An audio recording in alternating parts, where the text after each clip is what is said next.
a heavy black metal structure from which 6 long black tubes protrude, which were attached to the main structure, making a perfect circle. To support those same tubes, several circular plates gave support and kept them straight without any doubles.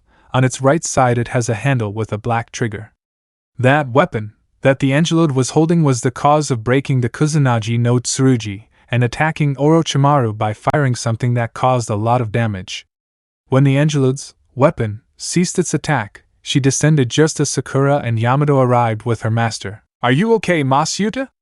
asked the Angelode, worried about the Uzumaki. Naruto said nothing. His eyes were wide open and his mouth completely open at what he had just witnessed. Naruto! Sakura arrived where her partner was and healed his shoulder with her medical jutsu. "Are you okay?" she asked. The blonde still didn't respond as he turned somewhat pale. "Hey Naruto, are you okay? Say something," Yamato said, fearing that something had happened to the Uzumaki who still hadn't spoken. "Masuta, are you okay? Were you hurt by my attack?" Ikaros asked, approaching her master, who raised his right arm and pointed his trembling hand at the girl's weapon. Ikaros-chan," he managed to say while looking with fear at the weapon that his girlfriend wouldn't let go. "See, can you explain to me what is that you're carrying?" he asked nervously. "This?" she answered, showing her weapon. "I decided to follow Yamato Taicho's advice about using something with more power. That's why I brought this from Synapse. This weapon is called Gatling. It has great rapid firepower and power," she mentioned so that Sakura and Yamato think about where that place that the Angelode named is. "I understand, what an interesting weapon," said Naruto, afraid of the power of that Gatling he named. "Hey Gaki, it's good that your girlfriend isn't spiteful or jealous, because I don't want to imagine what she would do to you with that weapon." The Kyuubi spoke, fear evident in his words, causing the blonde to have a horrible mental image of his girlfriend punishing him for being unfaithful to her with another girl. "Please, Ikaros-chan, spare my life!" shouted the blonde, who unexpectedly hugged one of his girlfriend's legs. "I swear I'll be faithful to you until the end, that I'll never do anything stupid to make you angry.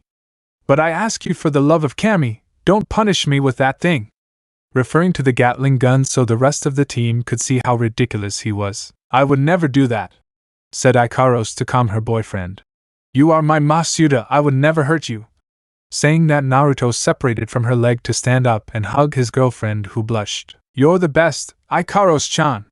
You're the best girlfriend that could ever exist," said the Uzumaki, more than happy that he didn't notice her surprised face.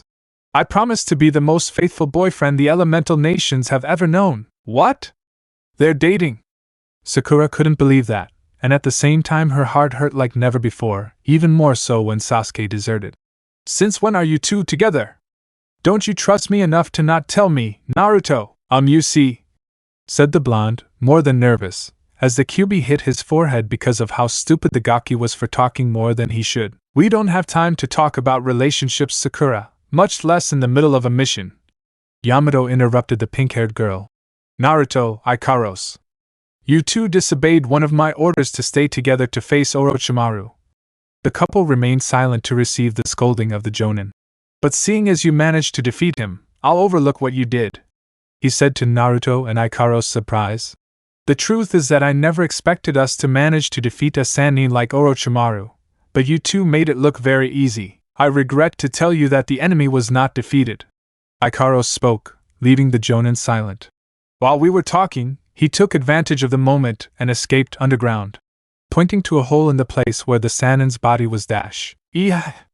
Naruto, Sakura and Yamato exclaimed, not realizing what happened and letting the enemy flee. Chapter 19. Team 7, made up of Yamato, Naruto, and Ikaros, advanced through the tunnel that the Jonin created to enter the hideout by land.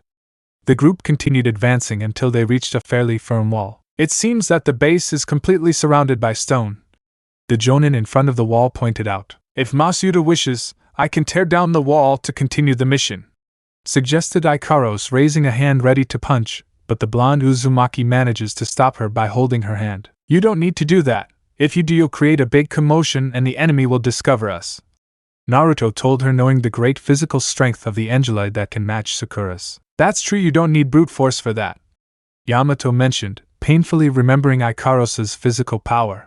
"Besides, you shouldn't make too much noise when you sneak into somewhere." Then he ran his hand along the wall as if he was looking for a weak spot. I found it! He pointed at a small crack in the wall. With a strong, solid stone, you just need to apply a little pressure to a small crack, he said while one of his fingers turned into a root that pierced the crack and then increased in size until it created a square-shaped hole big enough for the team to pass through. See? Like that, it should be said that Naruto was surprised by Yamato's abilities. From now on, make sure to lower your chakra as much as you can, or else Orochimaru will notice that we are here. The team members nod to continue with the mission. Yamato was the first to exit through the hole in the wall, followed by Ikaros and finally Naruto. The group looked around and saw that they were in some kind of underground passageway leading in various directions. They checked to see if there were any enemies lurking in the area, but there was no one. So far so good, I don't see anyone discovering us. We can say our infiltration has been a success, Naruto said, seeing that the passageway was clear and there was no sign of the enemy. Let's look for Kabuto first. If we capture him, he will guide us to Orochimaru, said Yamato, who closed his eyes and concentrated to detect the transmitter that the Sanin's right hand carried. This way. He pointed the way and thus hunt down the white-haired man somewhere unknown in the lair. In what appeared to be an infirmary, Kabuto Yakushi was sitting on a bench with his top uncovered while he finished healing his internal injuries that the Uzumaki caused him in the bridge of heaven and earth, demonstrating a strength that he never thought would develop such strength and speed in recent years. I made a mistake in making him angry, said the white-haired man who finished healing his wounds and broken ribs. Naruto Uzumaki, you have become a fearsome enemy. But I am sure that Sasuke-kun will defeat you. It is impossible for him to be defeated. He finished with a confident smile as he stood up and put his clothes back on. Excuse me. At that moment the white-haired man heard a female voice behind him. He turned around to see a girl with pink hair and white clothes. The last thing he could see was the arm of the unknown woman, who quickly descended so that Kabuto lost consciousness. With Team 7 minutes before. How can you be so calm about sending Ikaros to capture Kabuto? Do you have any idea of the danger you put your girlfriend in? Yamato was scolding Naruto for sending him to find Orochimaru's assistant without help, and to top it all off, the blonde dared to disobey his orders again. Trust me, Yamato Taicho. Ikaros-chan is the best option for you to find that Four Eyes, answered the Uzumaki, leaning his back against the wall and crossing his arms. She may not be a kunoichi, but she is very good at tracking things. That, and there are two important details. She does not have chakra, which makes her undetectable, and she is very silent, which makes her the perfect spy. For a moment, Yamato thought that was the dumbest explanation he'd ever heard, but at the same time, it was a plausible idea because he didn't know Ikaros's capabilities. The girl was a complete mystery. Her ability to fly freely gave her a tremendous advantage. She was undetectable because she didn't use chakra. And finally, there were those cards she carried with which she could create anything she wanted, even devastating weapons like the Gatling gun. You may be right about all that, but that doesn't change the fact that Kabuto is very dangerous to someone like Ikaros. The Jonin pointed out that important point. Are you interested in making a little bet? Said the Uzumaki to change the subject. How about this? If my girlfriend is able to capture Kabuto without the need for help, you will pay for everything I order at Ichiraku Ramen for a week. But if it turns out that Ikaros-chan asks for reinforcements, I will return triple what I paid to invite us to those hot springs. What do you think? He finished by extending his arm and offering his hand to shake it with the Jonin's dash. I'm not the kind of person who makes bets, much less on a mission, but if I want to recover the money I lost, then I'll take the bet. Yamato agreed, shaking hands with Naruto and closing the deal. Minutes after closing the bet between the two shinobi, it was just a matter of waiting for Ikaros to return. Then something was heard, as if something crashed against the ground, that alarmed the ninjas, and they ran towards the source of that sound. Upon reaching one of the nearby rooms, Naruto and Yamato arrived at the infirmary, where they saw Ikaros standing in front of the one they were looking for. Kabuto Yakushi had his head buried against the hard floor, courtesy of the Angeloid, who gave him her powerful karate blow to the head, knocking him out. She captured Kabuto without help? Said the Jonin, shocked by the ease with which the pink-haired girl managed to defeat the target. But how did she do it if? He continued talking because it was difficult to assimilate the defeat of Orochimaru's right-hand man. Masuda Yamato-san, I have managed to arrest the person we are looking for, Ikaros announced, fulfilling his master's request. Good job, Ikaros-chan. congratulated the Uzumaki, who went to where his girlfriend was to stroke her head. Thanks to your help, we are one step away from completing the mission. Then he turned to see the shocked Yamato, and showed a foxy smile. It seems someone will have to pay for a whole week of all my orders at Ichiraku Ramen. I had to bet. The Jonin growled, smashing his palm against his face. This would be the first and last time he would bet on a mission. Minutes later. Team 7 returned to the surface, bringing Kabuto with them to interrogate him and find out where the Uchiha was. Little by little the white-haired man woke up, followed by a severe headache. Then he noticed that in front of him was the Konoha group. He tried to attack them, but it was in vain because he was trapped thanks to Yamato's Mokuton. I never thought that girl was capable of capturing me. I think I shouldn't have let my guard down. Kabuto said so as not to admit that he was caught by surprise. And what are they going to do now that they captured you?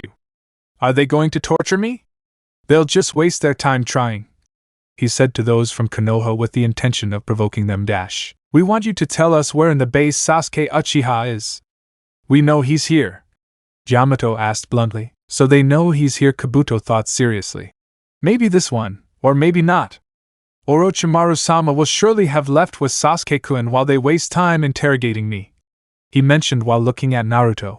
What's wrong, Naruto-kun? Aren't you going to do something to save your partner?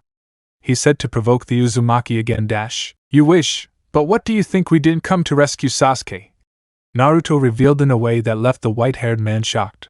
Do you and Orochimaru still believe that I'm here to rescue the bastard who tried to kill me 3 years ago? Keep dreaming. The true objective of our mission is not to rescue Sasuke Uchiha. We came to eliminate him. Yamato took the floor. It was a direct order from Tsunade-sama and the Konoha Council to prevent Orochimaru from fulfilling his duties of obtaining the Sharingan, and in the process execute the Uchiha for deserting and joining the enemy. This order was kept secret so that Orochimaru would not find out about this and keep Sasuke hidden.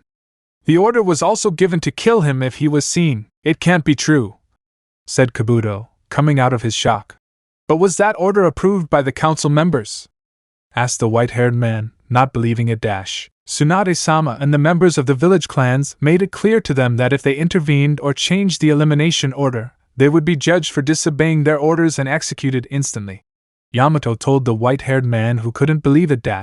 I'm sorry to disappoint you, Kabuto, but this time the advisors won't be there to protect the team, said Naruto, who earned the hateful glare of the captured man.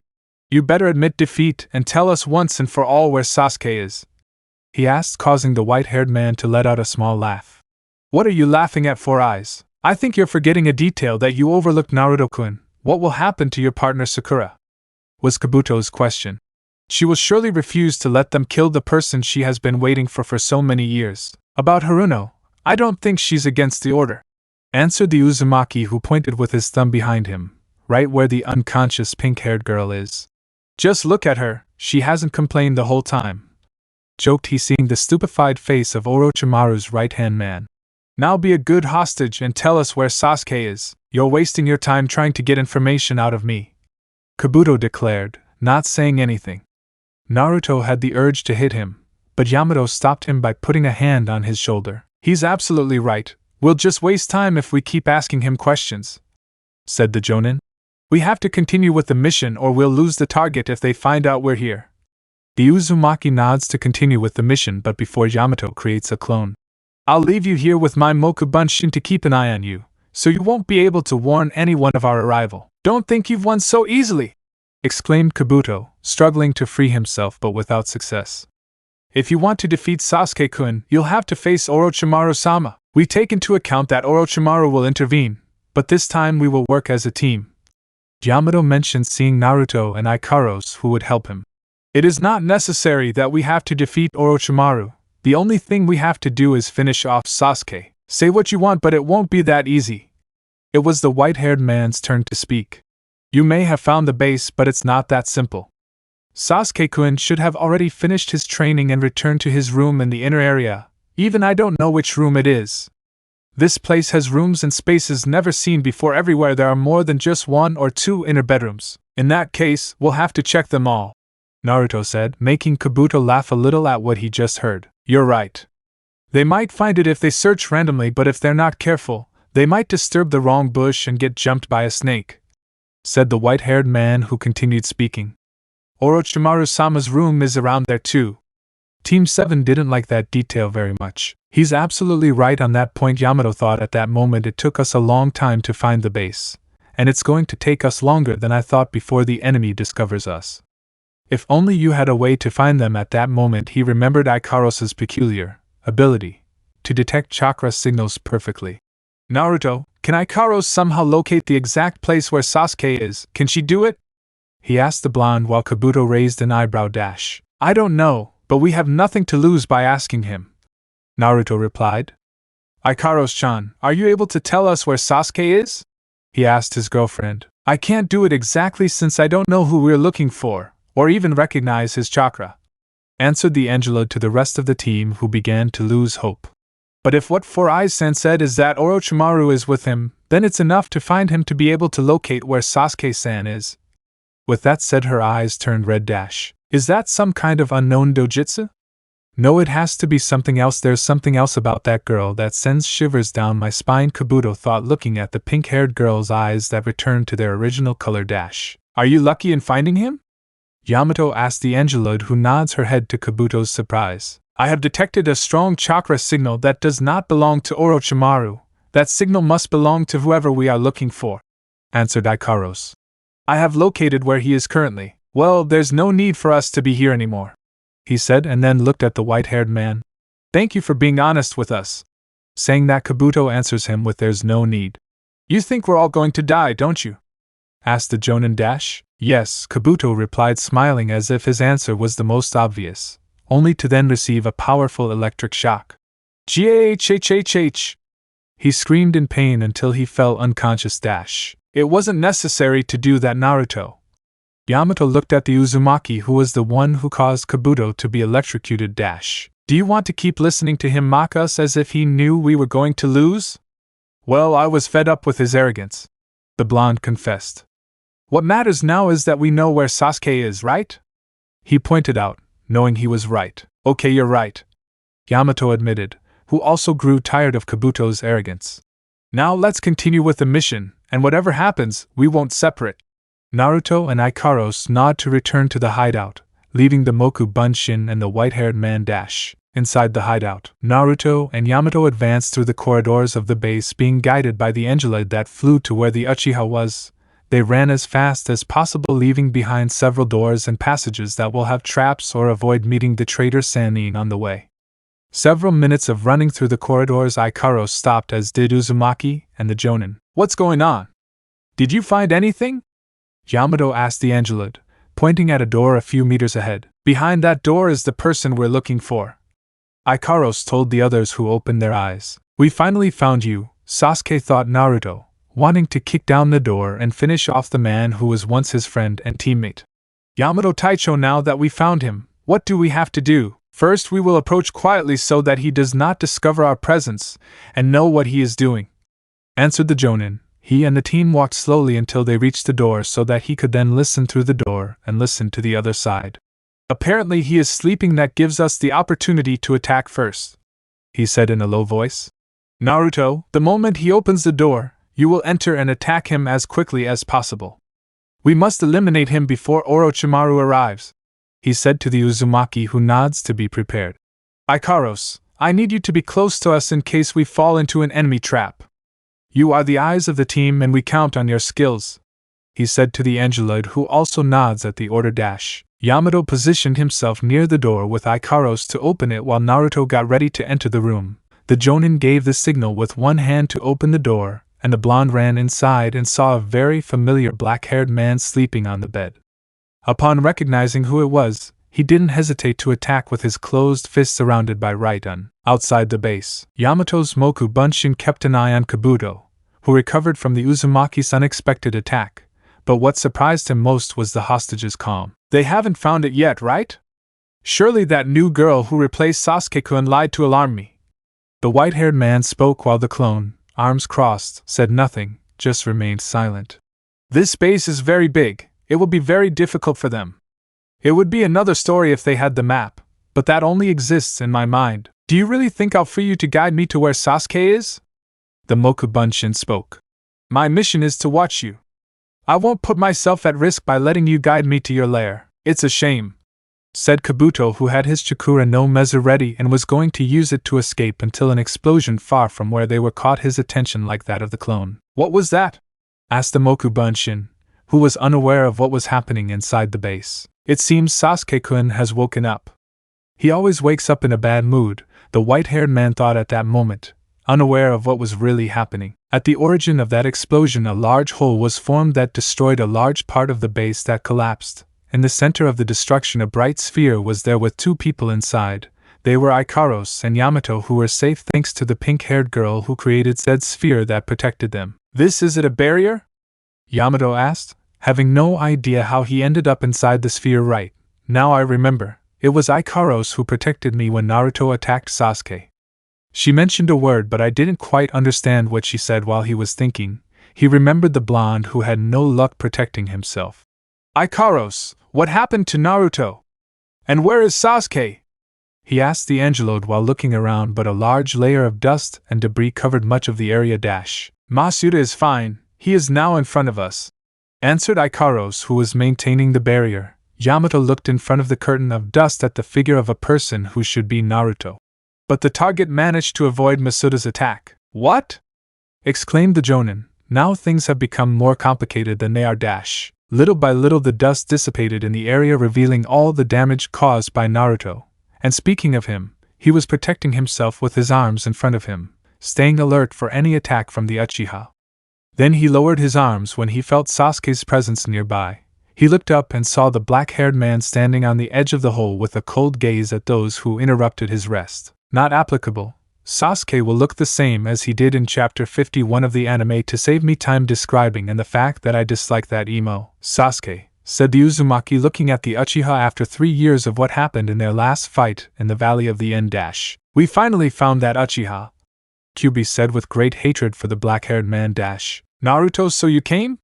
Sasuke said, looking at the blonde. Then Ikaros deactivated the Aijutsu Aegis. I suppose Kakashi came too? He asked so Yamato would come closer. Sorry, I'm not Kakashi-san. I'm in his place, answered the Jonin, who gained Sasuke's attention. And the new Team 7 came to fulfill the mission that Tsunade-sama and the council have assigned us. Team 7? Said the Uchiha, looking at the team members. He noticed that Sakura was missing and saw a girl unknown to him. So she's my replacement?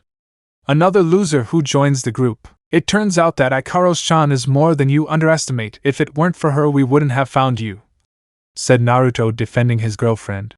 But you better worry about yourself. There are 3 of us and you are alone. The Uchiha just raised an eyebrow upon hearing those words.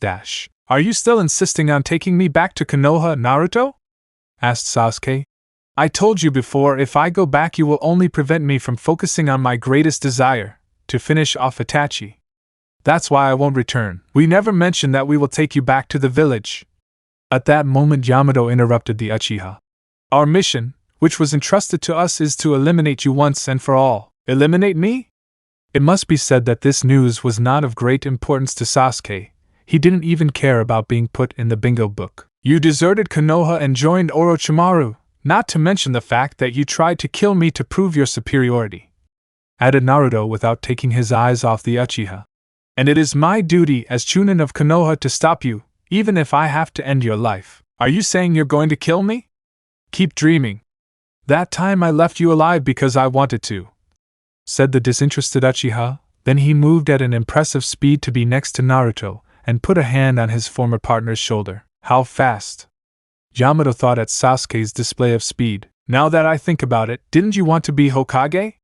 Sasuke asked the Naruto, who wasn't moving but remained serious. Well, you should be training instead of looking for me. Right, Naruto? The blonde didn't say anything about it, he just clenched his fists. So now, because I want to. Then he slowly unsheathed his sword. I'm going to finish you off in one. But what he didn't expect was Naruto punching him in the stomach with great force that sank his fist inside. Then he separated from the blonde and took a few steps back. Excuse me? I thought I heard you were going to kill me once and for all, Naruto said to the Uchiha, who had not expected such an attack, much less when he received a second blow but in the face that sent him crashing against one of the walls of the destroyed area. Look at you, you're still the same boastful braggart. The Uchiha said absolutely nothing due to the shock he had felt before. He hadn't thought for a moment that the dobe was capable of hitting him like that, or that he had such strength. He stepped out of the wall to stare at the blonde, who was preparing to fight. "It seems you've become stronger than before," said Sasuke, who activated his three-bladed Sharingan. "But that doesn't change the fact that you won't be able to beat me. I'll show you how strong I've become these past 3 years. We'll see about that," declared Naruto, covering his eyes with his headband. Why did he cover his eyes? Don't tell me he's going to fight like that, Yamato thought, watching Naruto cover his eyes and take his fighting stance. "Naruto, remember that this time we have to work as a team to beat him," he reminded the blonde. "You're right, but that won't work with the team," Naruto replied without lowering his pose. "You are a great ninja, but you certainly don't have the experience to fight someone who possesses the Sharingan. That's why I spent my last year in Kumo to train with my teacher and thus defeat the Sharingan. I will personally take charge of the objective. Maybe I don't have experience facing a user with such dojutsu," Yamato answered, affirming what the blonde said seriously. "But you can't do this alone, Naruto. We're going to help you whether you want it or not. I don't need your help, rather I want you and Ikaros-chan to be safe," explained Naruto, leaving the Jonin silent. "You may not know it, but my teacher trained me arduously with a single objective to defeat the Sharingan." He revealed to the Jonin that he did not believe that there is a method to defeat the Uchiha's dojutsu dash. "Is there a way to defeat the Sharingan? What is that method?" Yamato asked curiously. "The Sharingan may be able to read the enemy's movements and copy them at the same time, but what happens if you are able to deceive those eyes?" That question left Yamato intrigued. "It may sound ridiculous, but Kiira-sensei's father discovered that secret and entrusted it to me. That is why I am asking you to give me this opportunity. I do not intend to fall until I defeat Sasuke," the more than determined man asked, so that the Jonin only sighed. Yamato sighed in defeat. "Fine. Do what you want, but if things get complicated, Ikaros and I will intervene, okay?" she said, looking at the blonde seriously. "I give you my word that if anything happens to me, I will let you know immediately," replied the blonde Uzumaki. "Please, Masuta, be very careful with him. I can detect a strong chakra signal from that person," Ikaros warned her master, who stroked her head. "Thanks for the warning, I'll keep it in mind and ask for your help in case I need it," the Uzumaki said to his girlfriend, who moved far enough away with Yamato. "Now Sasuke, this fight will be between us and there will be no one to interrupt us. I plan to finish what we left at the Valley of the End, and this time I'll make sure you die, Naruto," declared Sasuke, launching himself at the blonde at high speed. Background theme for the fight: Kamen Rider game Anbu escalation. The two young men clashed their weapons and measured each other's strength. Sasuke had to use both hands to use more force on his sword, which was blocked by Naruto, who raised his right arm protected with his Raijinkan weapon. Away from the fight, Yamato and Ikaros watched and waited for the moment to help the blonde in case of emergency. Back to the fight. The difference in strength between both ninjas was obvious the moment the blonde made his opponent retreat. The Uchiha recomposed himself to attack again, launching several cuts from all directions that were blocked by the golden protectors he had on both arms. He moved away from the Uzumaki when he saw that he could not hurt him. "Impossible, he's blocked every attack I've launched even though he hasn't seen anything," the black-haired man thought, visibly surprised somehow. He guessed where I was going to attack him. "What's up, team? Don't tell me that was all," Naruto spoke to his opponent, who was still surprised. "It seems that all these years training with Orochimaru were just a waste. I want your money back because you were scammed," he said to provoke the Uchiha. "You seriously haven't wasted your time at that stupid ramen establishment," said Sasuke, remaining serious. "But don't think you're going to surprise me again just because you have eyes." He was interrupted when he saw Naruto disappear from his sight. Where did he go? He thought, and then felt a presence behind him. He quickly turned around and saw Naruto behind him with a smile I couldn't see when he moved. "Did you see a ghost, team?" Naruto commented mockingly, seeing that the Uchiha was taking a safe distance. "You should get your eyes tested if you didn't see me walk past you. Just because you've gotten faster doesn't mean you're guaranteed a fight," declared Sasuke, who also moved at great speed, one that the Uzumaki didn't expect him to have. The Uchiha took advantage of the opportunity to launch a slash with his sword that lightly wounded the blonde's chest. "You see? You're not at the same level as an Uchiha like me," he said while the blonde placed a hand on his wound. "Let your guard down." Naruto cursed for how careless he was. Who would have thought Sasuke was so fast? It's better if I don't take the fight lightly, he thought as he concentrated on his mission. 3 years of waiting and you can only do this to me. Then it was a waste of time to think you've improved, he said to his opponent, while his chest wound was healed thanks to the QB dash. Better stop talking and start fighting, Naruto, said Sasuke, who attacks the blonde again, who also launches into the attack dash. The two, showing great speed, exchanged several blows or attacks from the Uzumaki while the Uchiha used his sword. Several were blocked or dodged. Both continued attacking each other despite the injuries they received. As the exchange of blows continued, Yamato, who could barely follow the movements of the two young men with his eyes, noticed that the Uchiha was the one receiving the most punishment from the blonde, who connected with a series of combined punches and kicks. So that's what Naruto meant by cheating the Sharingan. It's incredible that there's a method to cheat the Uchiha clan's dojutsu, the Jonin thought, impressed. Masuta, Ikaros said, watching the battle. She wanted to help her master, but he told her that he would call her if he needed her help. Back to the battle between Naruto and Sasuke. The black-haired man recovered from the beating he received and glared at his former teammate. He felt his blood boil. How was it possible for an Uchiha to lose against a nobody? It was ridiculous to believe that the dobe was stronger than him. How did he do it? How did he get so strong? The black-haired man thought, gripping the handle of his sword in frustration. I'm an Uchiha. I'm much better than him. How did he get so strong? I didn't want to say this, but during my journey, I faced another Uchiha who gave me more of a fight than you're giving me now. Those words unbalanced the Uchiha much more than the blows he received before. Did you see Itachi? Said the Uchiha, trying to remain serious. But upon hearing that the Uzumaki crossed paths with his brother, it was the trigger of his anger. Where did you see him? I demand that you tell me where you saw Itachi! He demanded to go find his older brother and get his long-awaited revenge. I don't know exactly if it was Itachi I faced, but it was definitely a dark-circled Uchiha with conjunctivitis, Naruto said, raising his arms mockingly to piss off his opponent. But if you want to know where to find him, come and defeat me, he said defiantly. When I defeat you, you will tell me where Itachi is so I can kill you once and for all, shouted the Uchiha, who returned to the attack, giving several cuts with his weapon that were dodged by the Uzumaki. Seeing that attacking him physically was useless, he changed it for another option. Chidori Nagashi released an electric charge of chakra around his body that hit the blonde, who could only protect himself with his arms. This is the true power of an Uchiha, Naruto, said he, believing he had the victory. Chidori Nagashi? Good technique, but not very effective against me, said the Uzumaki, lowering his arms and revealing that he was not affected by his opponent's jutsu. Let me show you a real technique, right on, Mahi! Launching an electric shock from one of his palms that hit the target. Aha!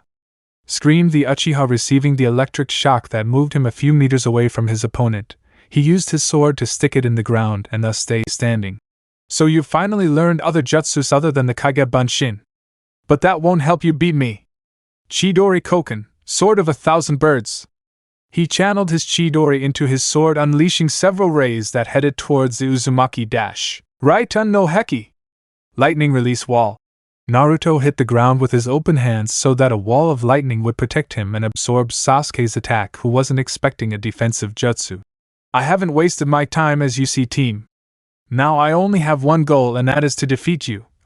Those words made Sasuke even more annoyed. Hey, don't you have any more imagination, or did you just think of putting Chidori in all your techniques? He continued, mocking the Uchiha. And then you say that I'm unoriginal for using the Kage Bunshin. Shut up! Shouted Sasuke, who concentrated his right un chakra on his sword. You don't know anything! You're just a talentless loser! He said while attacking the Uzumaki, who was blocking the electrified blade with his arm protectors.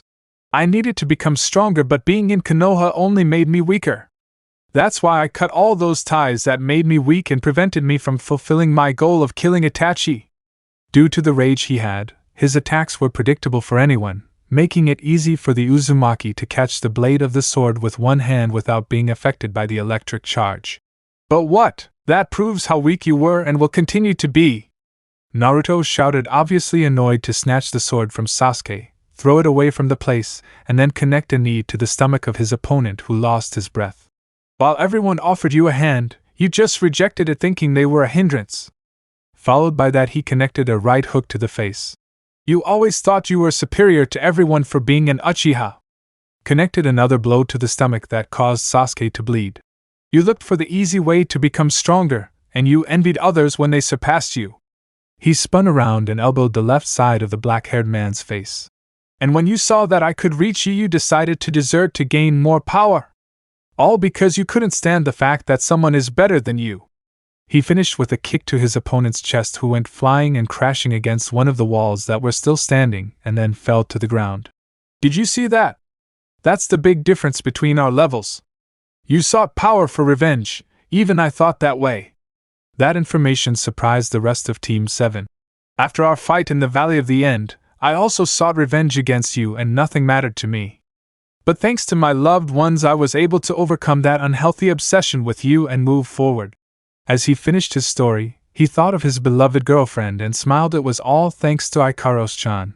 She was the one who made me change about taking revenge. Masuta is smiling, said the Angelid, noticing the smile on her master's face despite the distance. Come on, Sasuke, with that level you plan to finish off your brother?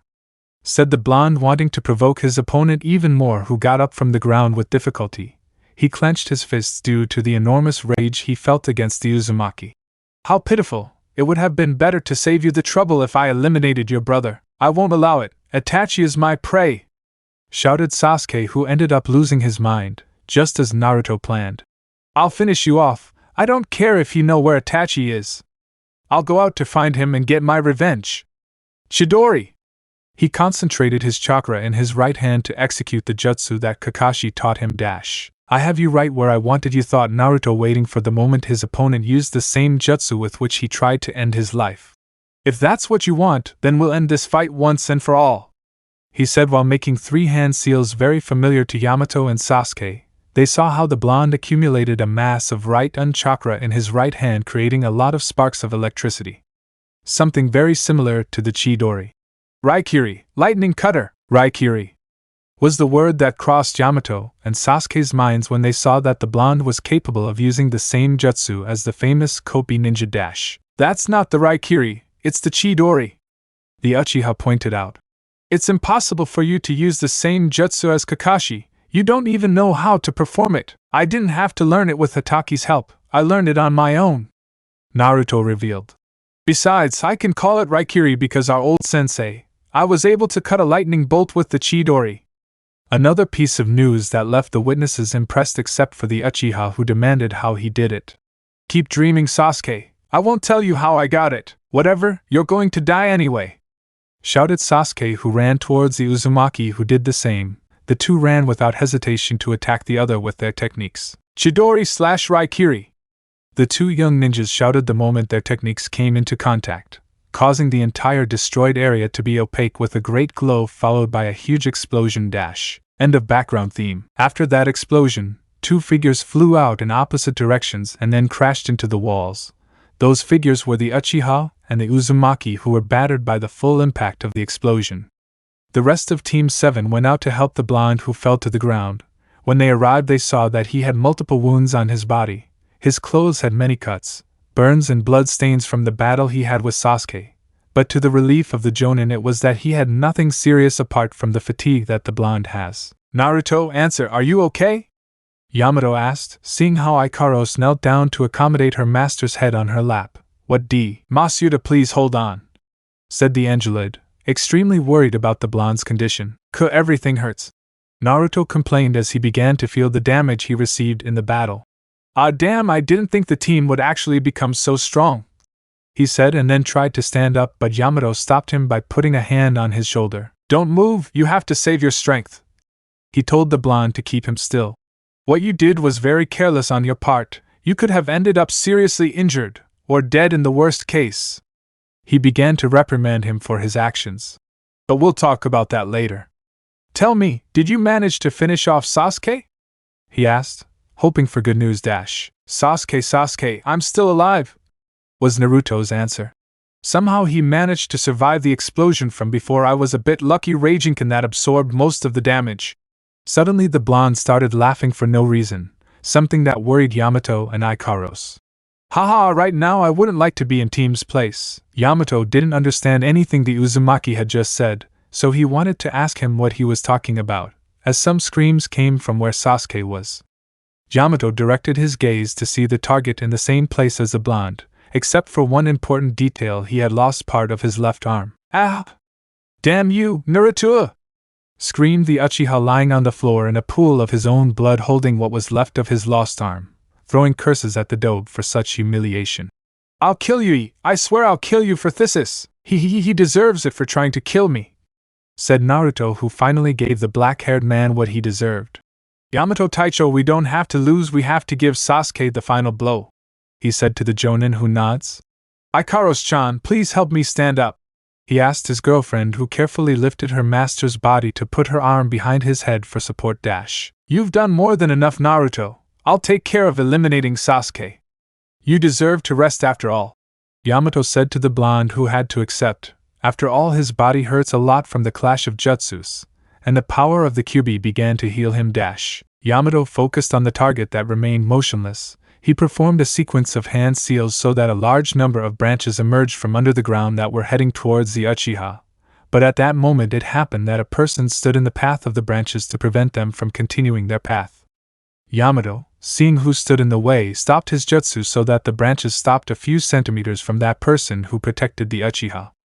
Naruto opened his eyes completely, unable to believe how the situation changed drastically. It can't be, because why did you have to interfere, Sakura? Cursed the blonde, seeing that the person who stopped the Jonin's attack was none other than Sakura Haruno, who protected her beloved Sasuke-kun. Chapter 20. Team 7 stood in front of the Godame Hokage and her assistant Shizen, who stared at them. Everyone was silent like a certain pink-haired Angelid she knew, but the attention of both women was fixed on the pink-haired girl who had her gaze on the floor, and it was clear that she was very nervous.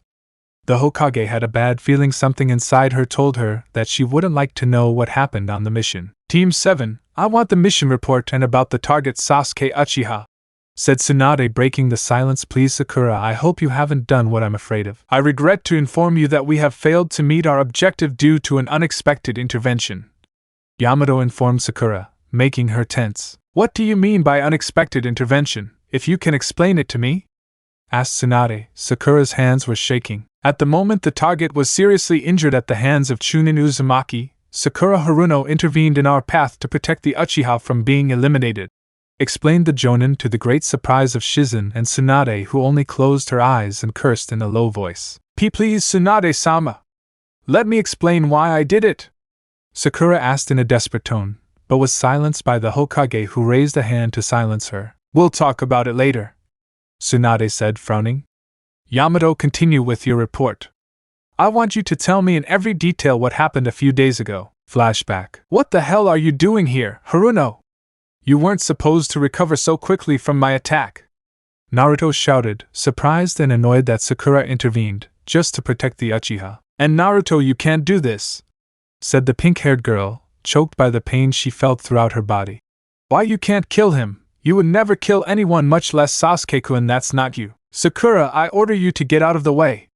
We don't have time for this, Yamato ordered, but Sakura refused to obey him. This was supposed to be a rescue mission, not an assassination, Yamato Taicho, Sakura mentioned as she looked at the Jonin. This was never a rescue mission. Tsunade-sama gave us orders to kill Sasuke Uchiha as soon as we find him, Yamato responded, leaving the pink-haired girl stunned. That can't be true. Tsunade-sama would never do something like that, said Sakura, shocked that her teacher ordered such things behind her back. Get out of the way, Haruno. We don't have time for your nonsense, Naruto shouted, but the pink-haired girl refused to listen to him. Naruto, please, you weren't like this, said Sakura with some tears in her eyes. You promised that you would bring Sasuke-kun back. What happened to that promise you made me? To hell with that stupid promise. I would never bring back the bastard who tried to kill me in the Valley of the End, the Uzumaki shouted, hitting the pink-haired girl. With the Uchiha, the badly injured black-haired man writhed on the ground, covered in blood from the loss of his left arm. The pain he felt was indescribable, but it didn't compare to how his pride was shattered by his defeat against the dobe. Just thinking that he was defeated by Naruto, the weakest of the Ninja Academy, the one he had defeated at the Valley of the End, just seeing him defeated by him, made his blood boil. Damn! How did I get surpassed by the loser of the class? I am Sasuke Uchiha, I belong to the elite. The black-haired man thought. Frustrated. Orochimaru promised to give me more power, and it's still not enough for me. I need more, much more to kill Itachi and Naruto. The Uchiha was so blinded by his rage that he didn't notice Kabuto had reached him. The white-haired man had managed to free himself when the Moku Bunshin was distracted, quickly freeing himself to finish off the clone before he could warn the others that he had broken free. He approached and saw with great surprise the Uchiha's wounds and began to heal what was left of his arm so that he wouldn't lose any more blood. Orochimaru-sama won't be happy when he finds out what happened, said Kabuto, stopping the bleeding on his arm as quickly as possible. I can't believe Sasuke-kun was defeated like this. This means Naruto-kun has become stronger, but how did he do it? What kind of training did he have to match Sasuke-kun's level? Were the questions they asked themselves as they finally closed the wounds on the Uchiha's arm. We have to retreat. We have to take advantage of the fact that they're distracted. I'm not running away right now. I have to finish off that dope for what he did to me, Sasuke shouted. Go if you want, but I won't run away. I've never run away from my enemies. We have no chance of defeating him. We are outnumbered, Kabuto pointed out seriously. Orochimaru-sama is not with us because he has weakened too much. You lost your left arm as well as a lot of blood. The only option is to leave immediately. I already told you I won't run away. I must finish Naruto for this humiliation, Sasuke shouted with all his might, being heard by Team 7 who were alarmed. Yamato Taicho, they're trying to escape. Naruto warned the Jonin, who had no choice but to hold Sakura back with his Mokutan so she could intervene again. Ikaros-chan, go after Sasuke and eliminate him. He mustn't escape at all costs. Oh! Obeyed the Angelite, who separated from her Masuta and took flight towards the target. Kabuto, seeing that Sasuke refused to retreat, had to knock him out by pressing a certain point on his neck to make things easier. But at that moment he realized that the pink-haired girl with wings was approaching at great speed. Without wasting time, he put the Uchiha on his back to flee with the Shunshin no Jutsu to avoid the shuriken that were thrown by the Angelite. Ikaros, seeing that the target managed to escape, returned to the rest of Team 7 to report what happened. Masuda, I am very sorry to say that I have failed. The person called Kabuto took him away from the area, Ikaros informed the Uzumaki, who looked down and clenched his fists. Damn, I couldn't stop him again, he said with his gaze fixed on the ground. Yamato sighed and then released Sakura, who fell to her knees. Even though she was glad that Sasuke was saved, inside she felt like she had done the biggest stupidity. We have failed the mission, said the Jonin, looking at the blonde and the Angelite. We must return to Konoha to inform Hokage-sama of what happened. He gave a disappointed look to Sakura, who noticed that. Yamato Taicho, I don't. The pink-haired girl tried to say, but the aforementioned turned his back on her and walked away from the area. Then Naruto followed him, being helped by Ikaros so he could walk. He was still very hurt from his battle against Sasuke. Naruto, wait! We have to talk about this, she demanded, standing up to reach him. Don't bother me, I'm in the way, said the Uzumaki sharply and without looking at his companion, who was paralyzed by what they had just called her. So he followed Yamato while Ikaros looked at the pink-haired girl, who began to cry. Hindering? Did he call me a hindrance?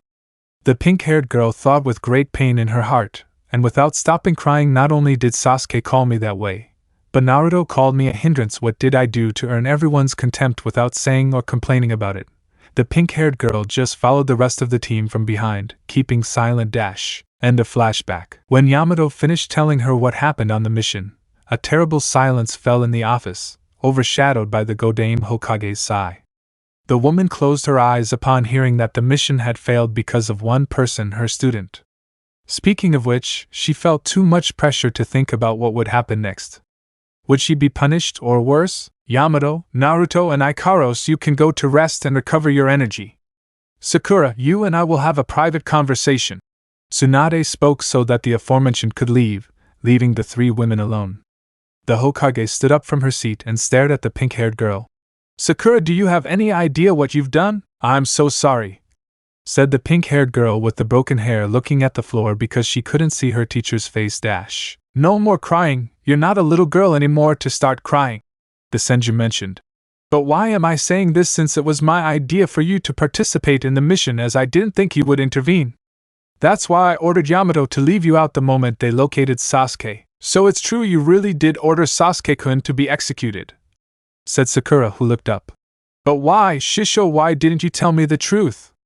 she demanded to know. So the Hokage crossed her arms. It was for the simple fact that he deserted Konoha, joined Orochimaru, and almost committed murder. Anyone with a brain would have done the same thing, the Hokage replied seriously. It was decided by vote at the village council meeting after his defection. It was 11 votes to eliminate him against 2 votes to just lock him up under 24-hour surveillance. That's completely unfair, and you know it," Sakura complained, raising her voice. "Sasuke-kun isn't to blame for the things that have happened to him in his life. He's only influenced by the power of that snake's curse seal. You really think all this is because of the seal, right?" Tsunade asked. "Well, I'm sorry to tell you that's not the case.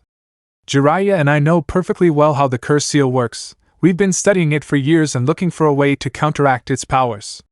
We discovered some things, and what I'm sure of is that it doesn't mentally affect the person who is sealed, it only serves to give them great power." She pointed out that important point so that the pink-haired girl wants to object about it. "If you don't believe me, just remember Anko Mitarashi. She has had the curse seal for longer than Sasuke and she hasn't been influenced by its power." She finished by pointing out another point. Perhaps she was able to master the power of the curse seal these years. What they're doing to Sasuke-kun is unfair. Sakura continued defending the person she loves, causing the Godame's patience to begin to run out. Unfair? Are you saying that I am unfair for not protecting a traitor and future threat to the village? Let me answer you, life is not fair to everyone. It wasn't fair when the team led by Shikamaru could have died in the recovery mission. It wasn't fair when Choji and Niji were on the verge of death. And it wasn't fair when Naruto almost died trying to bring back your precious boyfriend. Tsunade pointed out, a little annoyed by her student's attitude. He's lying. Sasuke-kun wouldn't be capable of killing Naruto, he's his teammate, his friend, exclaimed the pink-haired girl, denying that the black-haired boy was capable of doing such a thing. Naruto-kun would have almost died if it weren't for the Kyuubi healing the wound on his chest caused by the Chidori, said Shizun, who got tired of listening to Sakura continue defending the Uchiha. When we were treating his wounds, we found traces of right gun chakra around the wound. We even have Kakashi's testimony, who informed us that it was the same assassination jutsu he taught to that Uchiha, which he used to kill your teammate. So Sakura, are you going to continue defending your Sasuke-kun, or will you accept the truth that he deserted to fulfill his foolish revenge? Asked Tsunade, waiting for the answer from her student, who once again lowered her gaze and remained silent. This is Naruto's fault, said the pink-haired girl, who clenched her fists. Now I understand well, this is that Baka's fault. It's his fault that Sasuke-kun is being made out to be a criminal, she said unintentionally because of the rage she felt at that moment. It's obvious that Naruto said those things because he wasn't always jealous of him. He was always envious of him because Sasuke-kun was the best of ours and, enough! Shouted the Hokage, who punched and smashed her desk, terrifying Shizun, who wouldn't intervene, seeing how furious the Senju was. One more stupid comment about your silly children's idol, and I'll expel you from the ninja program. Please calm down, Tsunade-sama.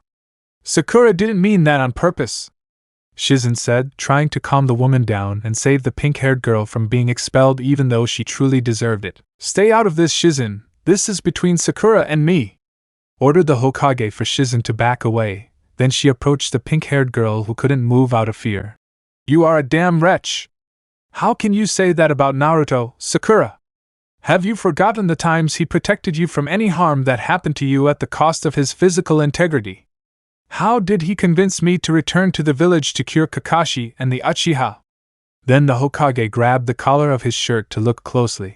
If it weren't for that Baka that you call him so much asking me to accept you as a student, you wouldn't be that kunoichi right now. What? Sakura opened her eyes completely for Tsunade to let go of her, causing the pink-haired girl to fall on her back.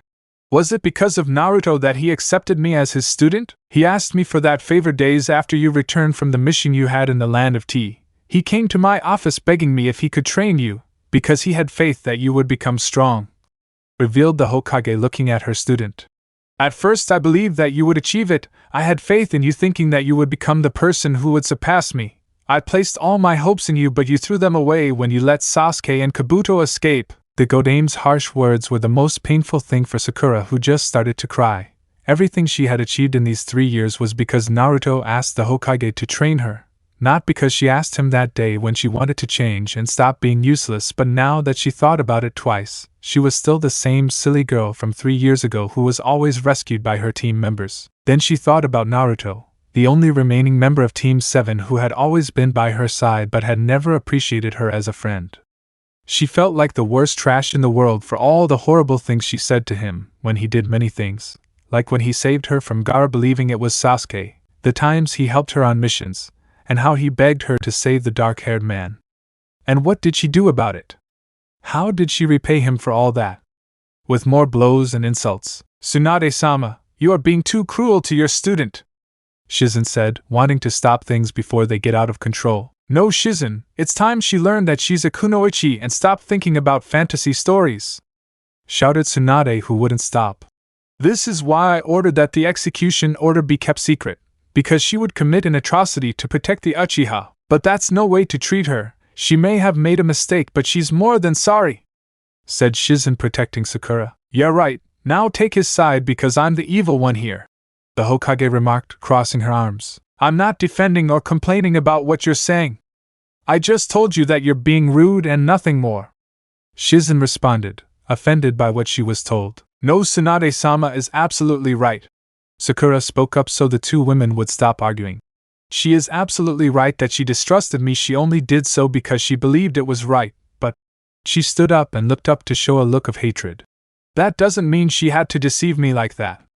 She trusted me with her techniques and her secrets. I trusted her completely, but hiding the truth about Sasuke-kun from me, that is something I still don't understand. It's true that I kept that information from you, but you have to believe me that we did it for a reason," Tsunade replied, calming down as she returned to her seat. "And what is that reason why you lied to me? Come on, don't waste time beating around the bush," asked Sakura, who had been beating around the bush. "The reason you weren't informed was because your trustworthiness was doubted if you found out the truth. That's why I ordered all the ninjas to keep it a secret," Tsunade revealed, leaving her student in shock. "Everyone, did you doubt me?" repeated the pink-haired girl, who felt very angry. "How can you say that about me? I am a kunoichi loyal to my village. I would never do something like that. How long have I suffered, shed blood, tears and fainted every day that I trained with you? All to become a great kunoichi like you. Isn't that enough proof to prove my loyalty? Understand, Sakura, I did trust you, but 3 years ago everything was different. You were obsessed with the Uchiha to the point that many believed you would do something stupid," Tsunade pointed out without knowing that her words hurt her student a lot. "For me it was more painful having to keep this secret from a great kunoichi with a great future, but with what happened on the mission, now I don't know if I can trust you again. I'm so sorry, Shisho, I never meant to do that, it's just that I..." Sakura found it difficult to apologize for her mistakes, but she had made so many in her life that just asking for forgiveness wasn't enough. The Godame Hokage just looked at her student with great pain. It was true that she exaggerated by saying those things, but the way she blamed Naruto, who always considered him a son, was something she wouldn't forgive him for. Even so, she is the Hokage, and she doesn't have to act or get carried away by things like that. "Sakura, this time I'll give you a second chance," Tsunade said to her student. "But this won't change the fact that I let Sasuke and Kabuto escape. I'm not going to expel you from the ninja program because you're my student and a great kunoichi, but you'll be indefinitely suspended from missions until further notice. You won't be allowed to leave Konoha either. You'll only be able to do your work at the hospital and nothing else," she ordered, making her student nod her head. "That would be all. You can leave and take the day to think things over." "Hi," the pink-haired girl replied as she approached the office door but stopped at that moment. "Tsunade-sama, I'm truly sorry for everything I've caused," she said as she left the office, leaving Shizen and Tsunade alone. "It's the first time I've seen Sakura so depressed," Shizen mentioned, seeing how downcast the pink-haired girl looked. "Do you think it was a good idea to tell her everything? We hid the truth from her for 3 years. Everyone, her friends, even her parents had to keep the secret. It's better for her to know now than to find out that her team killed Sasuke while he was unconscious," the Hokage replied, leaning back in her chair. "She needs to grow up once and for all. Life isn't like a fairy tale where her beloved returns after mending her mistakes. I hope he doesn't make the same mistake. It's a good thing Naruto-kun or Ikaros didn't hear the conversation. I don't want to imagine what would have happened. The Hokage's assistant mentioned, fearing an argument between the original members of Team 7 and their new member. Tsunade kept thinking about that point. Shizen, I want you to break the news to everyone about the Uchiha's status. I want his name in the bingo book along with the price on his head for 25 million ryo. She ordered the brunette to leave and give the office. When she was alone, she turned to see Sakura through the window walking home. I hope you can forgive me, Sakura.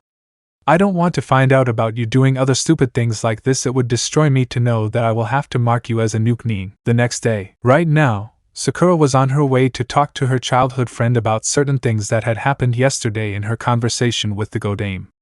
She needed to know if it was true that she had kept the order to kill the Uchiha from her if he was seen. She could have asked her parents about it, as to why they hadn't told her about it, or why they had voted for his execution, but after yesterday's argument, she didn't feel like talking to anyone. As she walked through the streets of the village, she could hear the villagers' conversations about one thing. Sasuke Uchiha had been marked as a nuke and ordered to finish him off if located. The revelation was a bombshell for everyone and a hard blow to the elders of the Konoha Council who complained to the Hokage for revealing classified information, but were taken out of the office by the Anbus who had orders not to allow them to approach the Godame. For the population of Konoha, the news was something they never expected since they always saw the survivor of the Uchiha massacre as a great ninja and with the possibility of becoming the next Hokage. Now things had changed and everyone wanted Sasuke dead.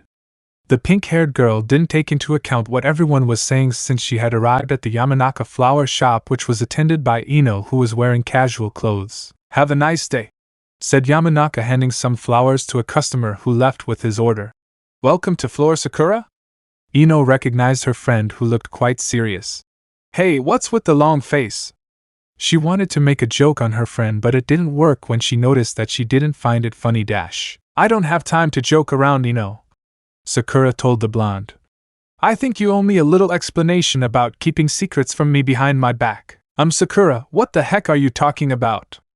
asked Ino, who had no idea what her friend was talking about. "I mean, for 3 years you and the rest have hidden the truth about Sasuke-kun from me," Sakura clarified seriously so that Ino knows what she's talking about. "I see," said the blonde, who went to the entrance of the flower shop to close the door and put the closed sign so no one would interrupt them. "So you already found out the truth about the Uchiha? Wow, it took you a while to find out," she finished, crossing her arms. "Don't start, you pig. I'm already in so much trouble with what happened on my last mission," the pink-haired girl pointed out. "I can't believe all of you were able to hide what happened to Sasuke-kun from me, especially you, since you cared so much about him. Yes, I admit I had a crush on him, but that was a long time ago. We're not the same girls who pined for the cool guy at school anymore, something you should get over," the Yamanaka mentioned. "I continued on as a kunoichi of the village, all thanks to Tsunade-sama's training. You're not the only one who learned. Remember that we both trained with Tsunade-sama," Sakura pointed out. "But I don't understand why you didn't tell me that Sasuke-kun would be eliminated, or why my parents were in favor of putting a price on his head. You know perfectly well that he's only manipulated by Orochimaru. I'm not usually allowed to divulge this because it's my father's job, but it's best you know. When the failed rescue mission happened, Shikamaru revealed to one of the ninjas in Orochimaru's service that Sasuke left the village voluntarily. There was no manipulation of any kind or that he was kidnapped," Ino clarified, hoping those words would convince Sakura. "So it's true he really did desert by his own decision, not because Orochimaru brainwashed him," the pink-haired girl thought, astonished by the news. But you're sure Shikamaru said that? Haven't you thought it was a lie from the enemy to confuse them?" "Sakura, my father reviewed his memories 5 times showing me that Shikamaru wasn't lying," the Yamanaka pointed. "Open your eyes, please. Is it so hard to accept the fact that the Uchiha left to fulfill his goals? He defected, abandoned everything he had, end of story. Are you against him too? Does everyone hate Sasuke-kun because he only wants to avenge his family? The reason he is like this is because of Itachi," shouted Sakura, unable to stand the things her friend was saying about the boy she loves. Ino couldn't stand it anymore and gave her a good slap to put her in her place. "Ino?" she said, putting a hand to her cheek, red from the blow. "You know what, forehead? You're a lost case." the blonde shouted angrily. If you don't want to believe me like the others, that's your problem. Look at you, defending a bastard who abandoned the village to fulfill a stupid revenge. With saying that, the pink-haired girl defends the Uchiha's name again. I can't believe I keep hearing you defend him. Did you forget that Choji, Niji, and Kiba could have died looking for the Uchiha who almost killed your only teammate? For the second time, the pink-haired girl was repressed. Only this time, it was her childhood friend reminding her of the painful truth about Sasuke. Why did everyone keep talking that way about the person she loves? What did she do to deserve so much hatred? The answer was more than obvious. She deserted on her own, a crime that came at a high price to those who betrayed their village and their comrades.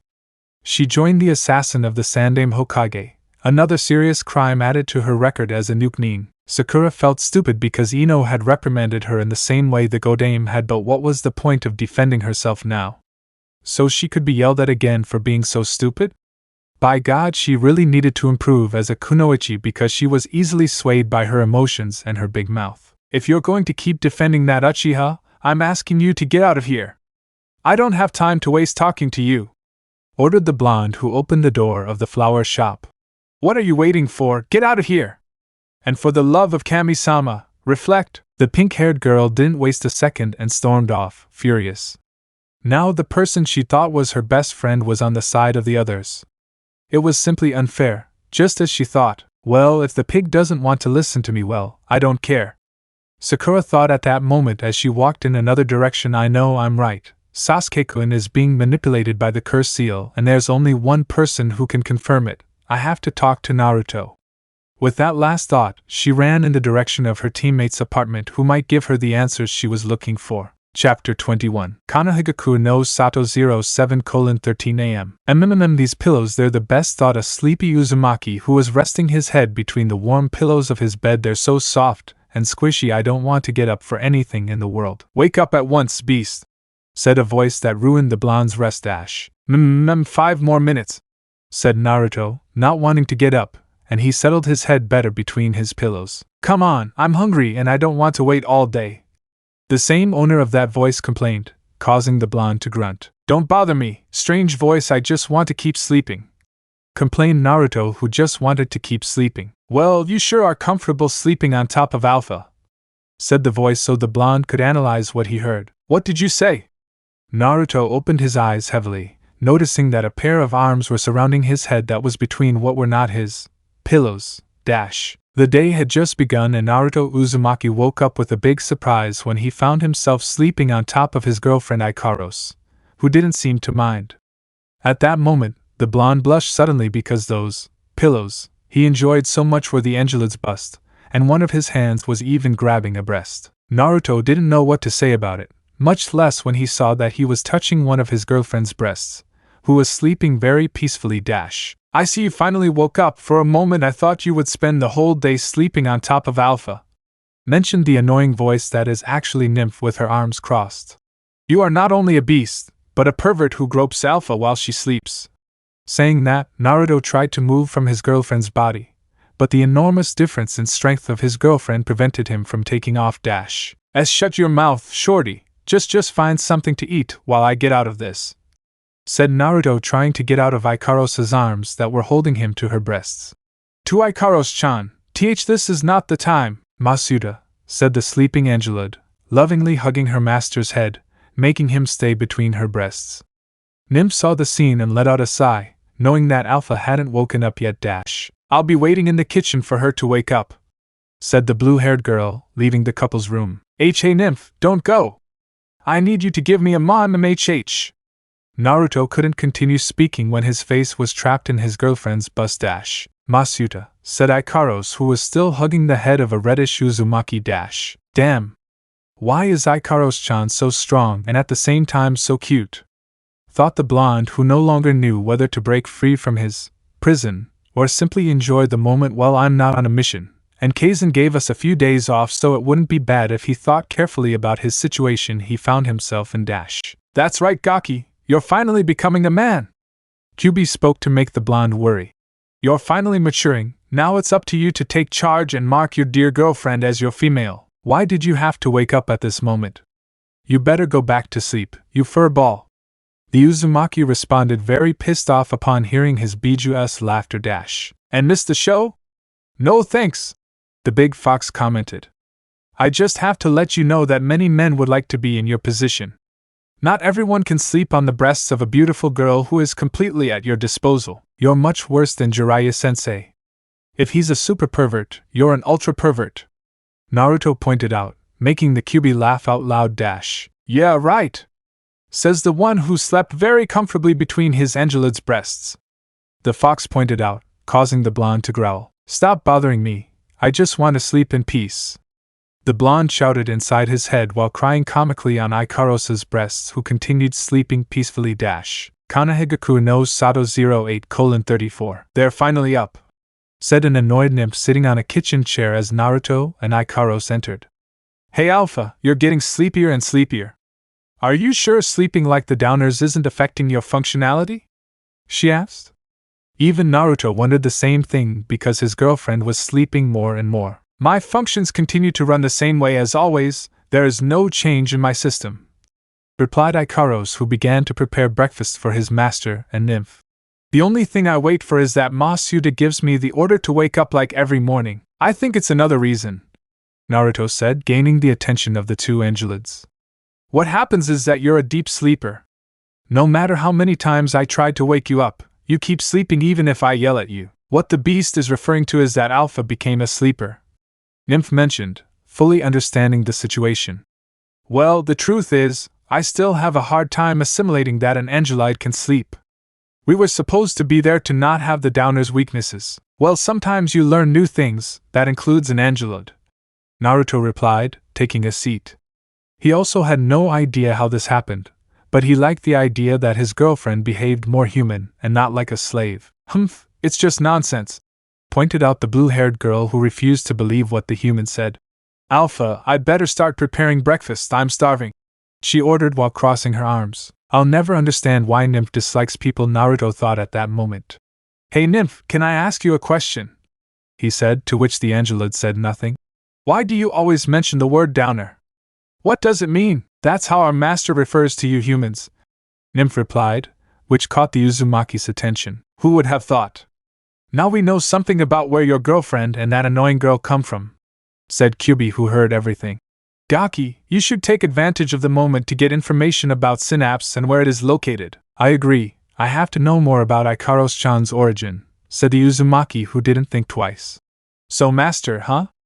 Surely that person must be someone very important where you come from, he asked, pretending not to be interested in the subject dash. Of course he is, he's the master of Synapse, said Nymph, falling into the Uzumaki's trap dash. So Synapse has a leader. I have to know more about this supposed guy who runs that place, Naruto thought.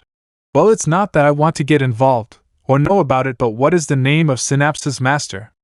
If you don't mind answering, keep dreaming, Downer, I'm not going to tell you anything about our master, declared the blue-haired girl, who still had her arms crossed, making the blonde have a large pulsing vein on his head. I'll kill her, I'll kill her, I'll kill her, I'll kill her, the blonde muttered, holding back the urge to give the brat what she deserved. Easy come, easy go. You can't have all the answers in the world in one day, said the Kyuubi. Surely that annoying girl doesn't want to tell us anything because she's hiding the information of Synapse. Just think about it, Gaki, a place where girls like your girlfriend come, whose abilities surpass human limits, must remain hidden from everyone to keep their secrets. By saying that, Naruto gave him the point in favor. A village with those powers must surely remain apart from the other nations so that they don't discover its secrets. But there were many things that he wanted to know, why they created the Angelid and what is their purpose apart from serving their masters dash. But do you want me to leave the questions here? We can't miss this opportunity to know the origins of Ikaros-chan, answered the blonde. He wanted to help Ikaros recover her memory dash. If you keep insisting on asking her about Synapse, the annoying girl will start to get suspicious and maybe she'll go back to where she came from. The big fox warned the Uzumaki, who opened his eyes. I'll give you some advice. Don't keep asking her more questions. We have to gain her trust first and foremost. It's easier to ask Sasuke to come back to Konoha nicely than to gain the friendship of this glutton, said Naruto the moment Ikaros gave them their breakfast. Yep, she's definitely taking advantage of living here to have free food, seeing how the blue-haired girl enjoyed the great dish. Hey, Ikaros-chan, said the blonde, getting up from his chair. I remember that I have to talk about something important with Jiraiya-sensei. I'll be back later to finish breakfast, he said to the pink-haired girl, who tells him to wait for his return. And one more thing, in case Sakura comes looking for me to talk, just tell her that I've gone out on a mission. Who is this Sakura, and why should I listen to you or do what you ask? You're not my master, Nymph pointed out, not wanting to obey a downer. Naruto saw that and showed a foxy smile. Oh, that's a shame. I was thinking of rewarding you with a bag of chips, which you like so much, Uzumaki said, making the blue-haired girl open her eyes completely. She loved that downer food called chips, that the human brought her in exchange for taking care of the apartment. Well, what can I do? Maybe I should ask someone else if well, maybe I can help you again, said Nymph. But don't think I'll do it for a bag of chips, this time I want 3. She demanded as she turned her back on the Uzumaki and crossed her arms. That was easier than I thought. That annoying girl is like Choji, you can blackmail with fries, thought Naruto, holding back his urge to laugh out loud. Deal, I'll buy you 3 scoops of fries. What flavor do you prefer? He asked Nymph, who answered, Cream and spice. I'll bring you your fries once I talk to Ero-sennin. I'll be back in about an hour. With that said, he walked towards the door of his apartment to leave, but he stopped just before he touched the handle. Masuda, is something wrong?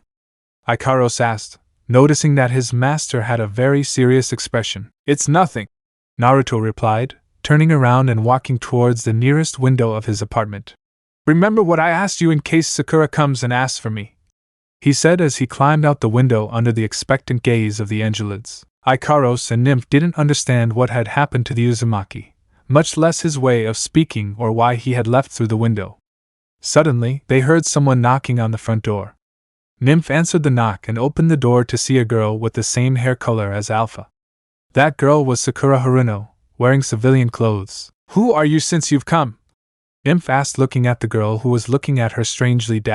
Well, I wanted to know if Naruto is here, asked the newcomer, looking at the girl who didn't know who she was, but something in her way of dressing caught her attention. Who is this Naruto you mentioned?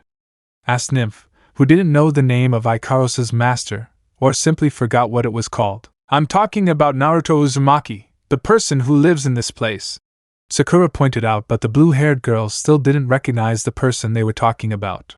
So, is Ikaros there? Maybe she knows where Naruto is. Alpha, there's a downer looking for you, Nymph shouted, making Sakura uncomfortable with the way she called her. Seconds later, Ikaros arrived at the apartment door to chat with her teammate. Good morning, Sakura-san, how can I help you? Said the Angelid in a friendly manner. Hey Ikaros, sorry if I came to interrupt so early in the morning, but I have to talk to Naruto about a very important matter, Sakura said bluntly.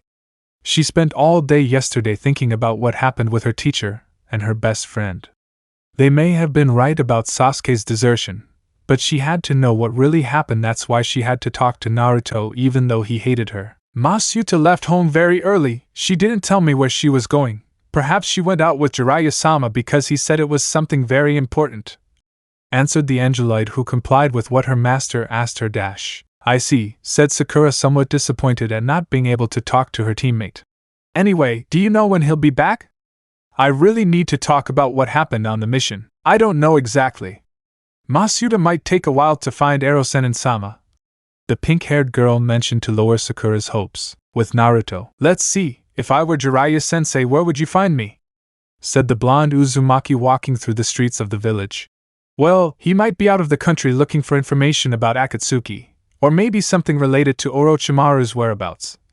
Thinking about the possibilities of where the Sannin could be, the blonde stopped and wanted to try tracking his sensei's chakra in case he was still in Konoha. He placed his index finger on the ground and started searching for Jiraiya's chakra until he located it. Of course it's near the hot springs, he said to himself with a slight twitch in his right eye.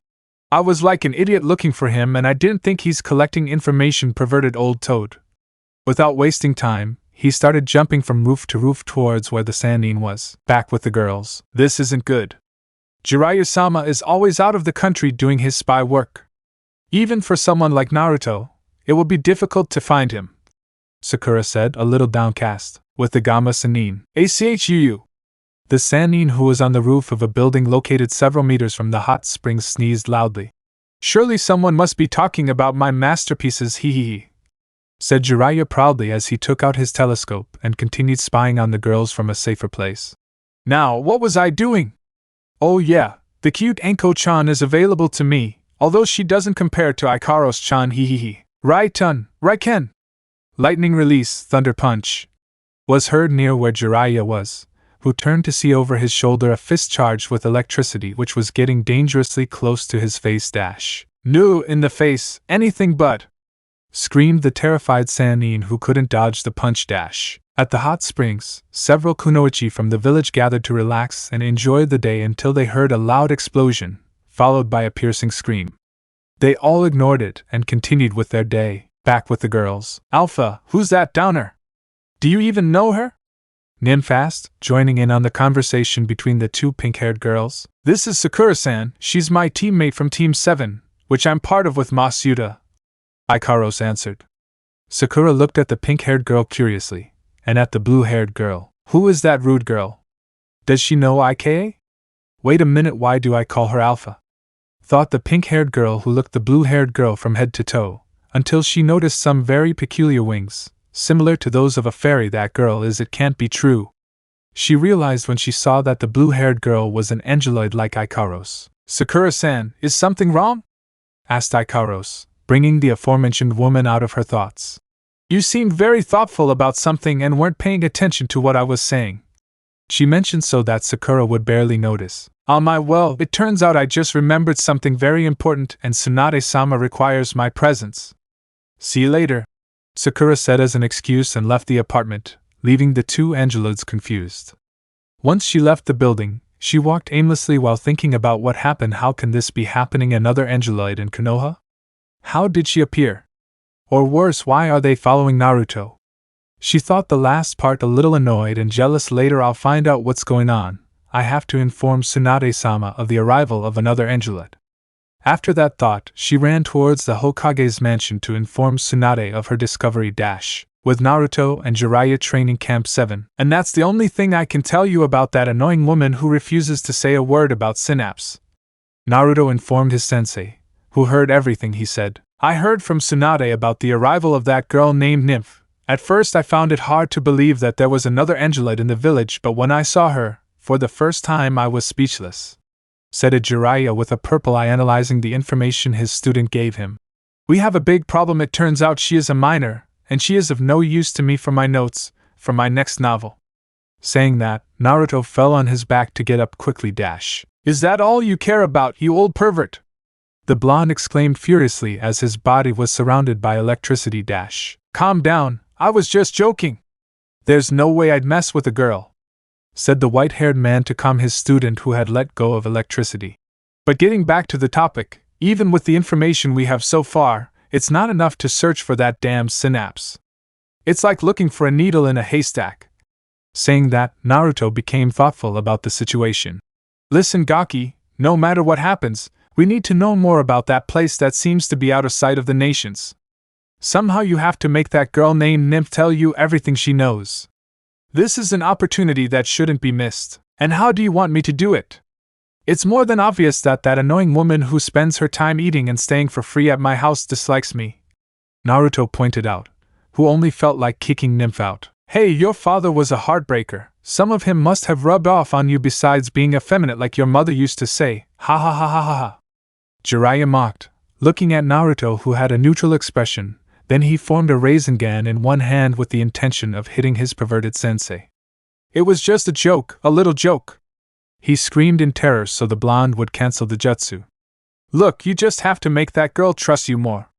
Try to become her friend and you'll be able to find out about Synapse and where she is. Becoming friends with the annoying girl will be harder than I thought, said Naruto turning around. I have to go, sensei. Ikaros-chan should be waiting for me with breakfast. With that he left the training field, leaving the Sannin who opened his eyes completely. Hey, don't go! The white-haired man shouted so that Naruto would stop and turn around to look at him. Are you going to leave me here all day? He mentioned while being tied up from head to toe and hanging from a tree branch along with a sign that said hit the piñata and you'll get free candy. Sorry, sensei, I need to figure out how to befriend the pest. But don't worry, I'll send someone to free you.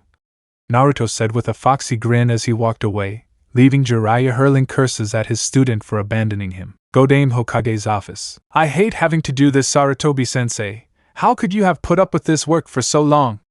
Tsunade Senju cursed. As always, she had to do the damn paperwork of the day. Sealing documents, signing contracts, accepting missions, etc. Something that the Kages hate doing. At least I have less than half left to finish, and then I'll take a little break from so much. Tsunade-sama! Tsunade-sama! Suddenly Sakura entered the office alarmed, causing great surprise to the Hokage. We have serious problems. There is an intruder in the village, an intruder infiltrated, exclaimed the Hokage, who stood up from her seat. What I needed, more problems. Sakura, who is that intruder who entered my village? I want a full description, she ordered, and then notified the Anbu's dash. She's small, around 12 or 13 years old, with blue hair and pigtails and clothes identical to Ikaros's. The pink-haired girl described so that Tsunade would have an image in her mind, and she immediately knew who it was. Dash. A blue-haired girl with pigtails? The Hokage mentioned, to which her student nods her head. Don't tell me that girl has wings like a fairy from a children's story. She pointed out to Sakura's surprise, who asks her how she knows that, to which the blonde sighs. You scared me badly. She's just little nymph who came to see Ikaros. She's not an intruder. Did you already know that? Sakura exclaimed in surprise at how calmly her teacher took the situation. Of course, that girl is a real sweetheart, said Tsunade with a big smile. At first I was very surprised when Naruto told me about Nymph's appearance, and even more so when he said she was another Angelide. But when I saw her I thought she was extremely adorable. It's as if she were a real fairy with those wings she has. I didn't find it very nice because of my name, Downer, or whatever that word means, Sakura thought, frowning. Tsunade-sama, I know this is none of my business, but I should take preventive action in case more Angelids appear. Not all of them should be like Ikaros, and I distrust that girl. Being an Angeloid, she's a child, there's nothing to worry about, said the Hokage carefree. Besides, Naruto and Ikaros are watching her, so there's nothing to be alarmed about. Saying that, Sakura seemed to be unsure about the subject. Listen, Sakura, there's nothing to worry about. Neither Ikaros nor her friend is our enemy, so you can rest assured that nothing bad will happen. I can't believe you say those things. I'm surprised that you, the Godame Hokage, say those things as if it were nothing, exclaimed Sakura, who left the office very annoyed. This is incredible. Tsunade-sama doesn't want to do anything about that nymph girl. Am I the only person who cares about the safety of the village? She said to herself as she walked through the streets. Some people moved out of her way, seeing that she was in a bad mood. What do I have to do to get someone to take me into account? Without realizing it, Sakura ended up colliding with a person who got in her way. Watch where you're walking! So blinded by her rage that without thinking, she threw a strong punch that was easily stopped. You're the one who should watch where you're going, Sakura, said the person who stopped the aforementioned's fist with one hand. Sakura saw with great surprise that this person was the person she was looking for in the morning. And Naruto! Exclaimed Sakura, who didn't think about running into her teammate to move his fist. I am sorry for what I did, it's just that I haven't had a good day today. She apologized as she looked away. Yes, I already realized that, Naruto said without the slightest importance. It was a pleasure talking to you. Now if you excuse me, I have to go to my apartment. He turned around and left. Wait! Don't go! Sakura shouts, making the blonde stop. Wait please, I need to tell you something very important. Could you give me just a few minutes? She asked, hoping to fix things with Naruto. I have things to do, was the response of the Uzumaki, who did not want to talk to Sakura. Please Naruto, I just asked for a few minutes. I really want to fix things between us after what happened on the last mission. The pink-haired girl asked desperately. She wanted to fix the problems that happened with her teammate who still hated her. Naruto didn't say anything about it because he thought for a few seconds until he decided to speak. Follow me, he said to Sakura as they walked to who knows where. The aforementioned didn't think twice and followed her teammate. Minutes later, Training Ground 11. The two members arrived at a training ground where no one would interrupt their conversation.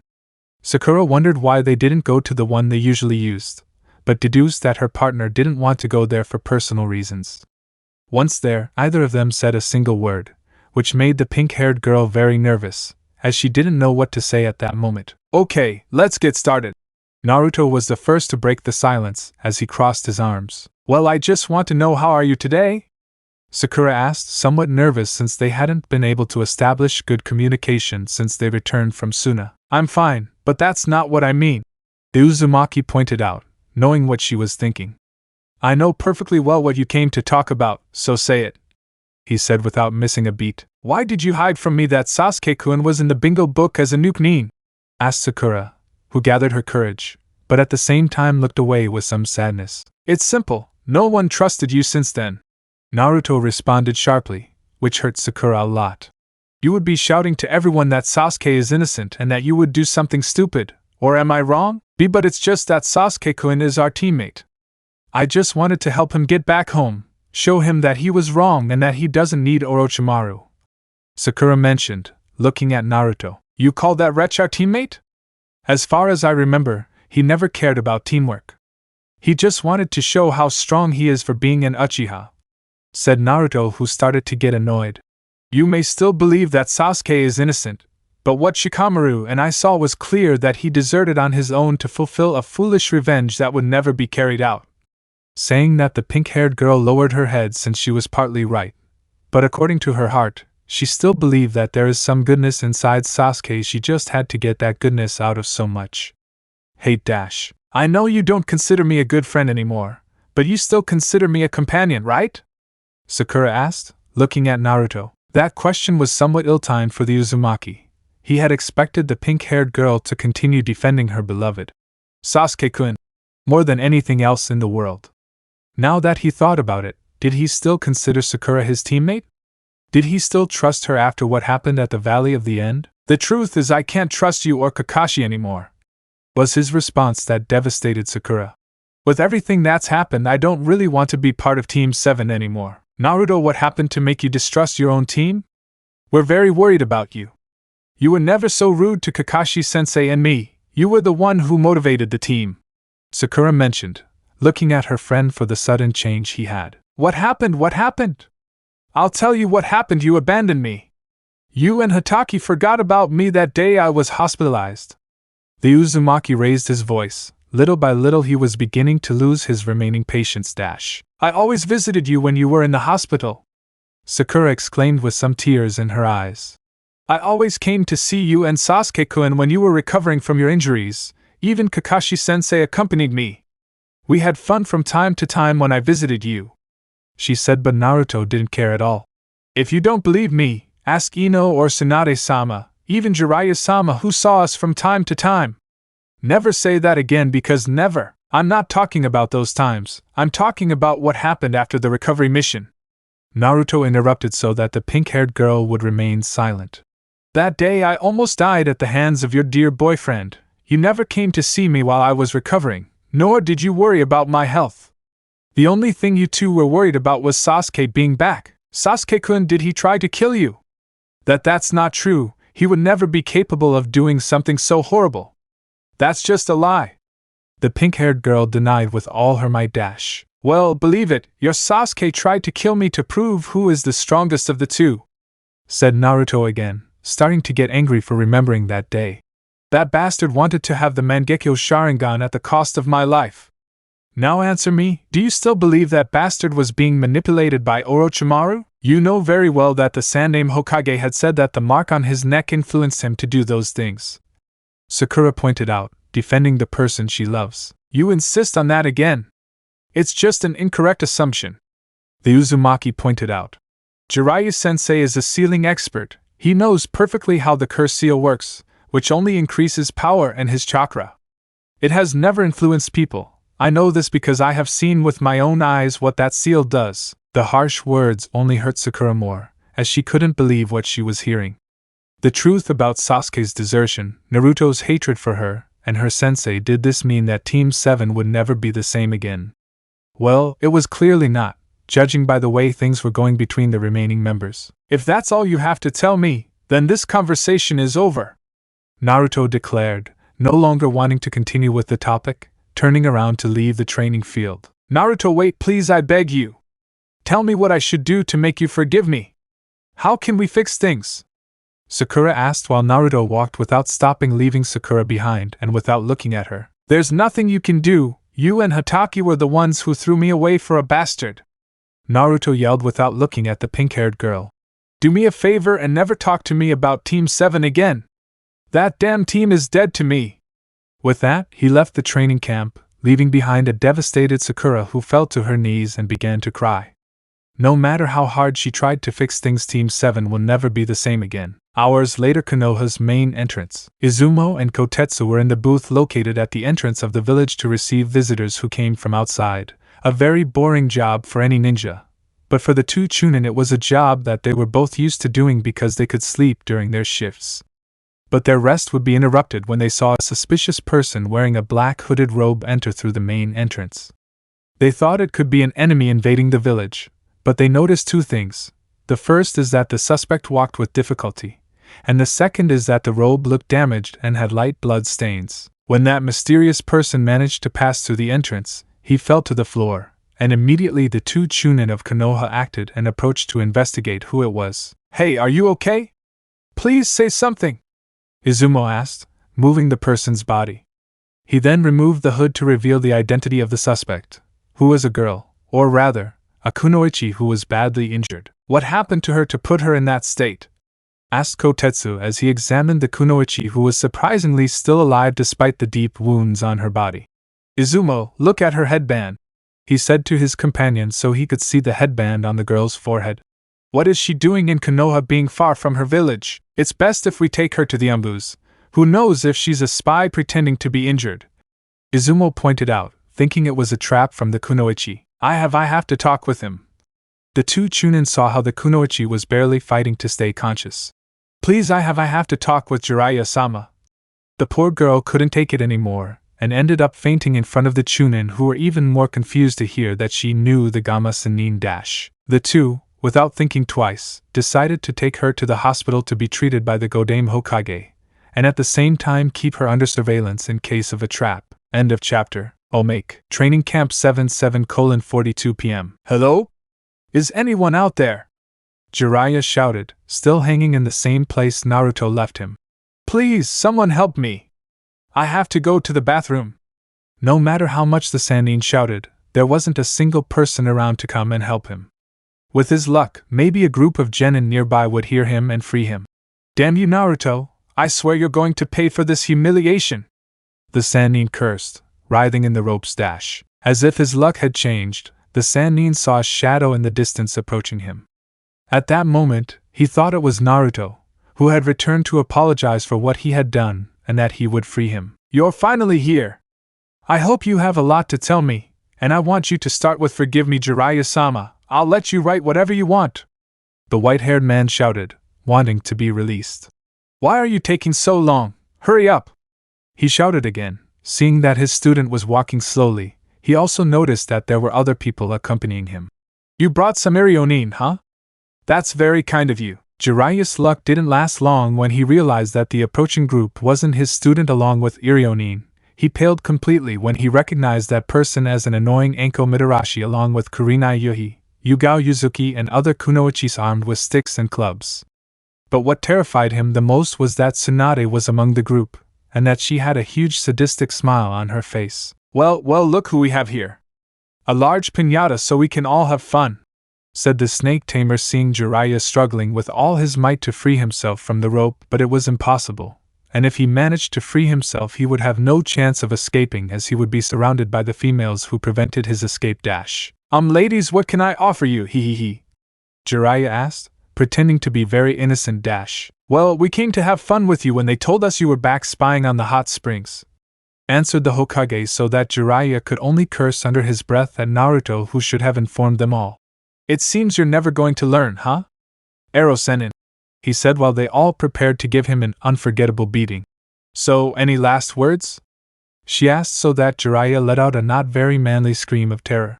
Girls, let the party begin, announced the Hokage, so that they all started hitting the piñata, that was letting out loud screams of pain that could be heard in the training field. Chapter 22. Konohagakure no Sato Hospital 18:23 p.m. I wonder what happened for Kaisen to call us. Naruto wondered, accompanied by his girlfriend Ikaros.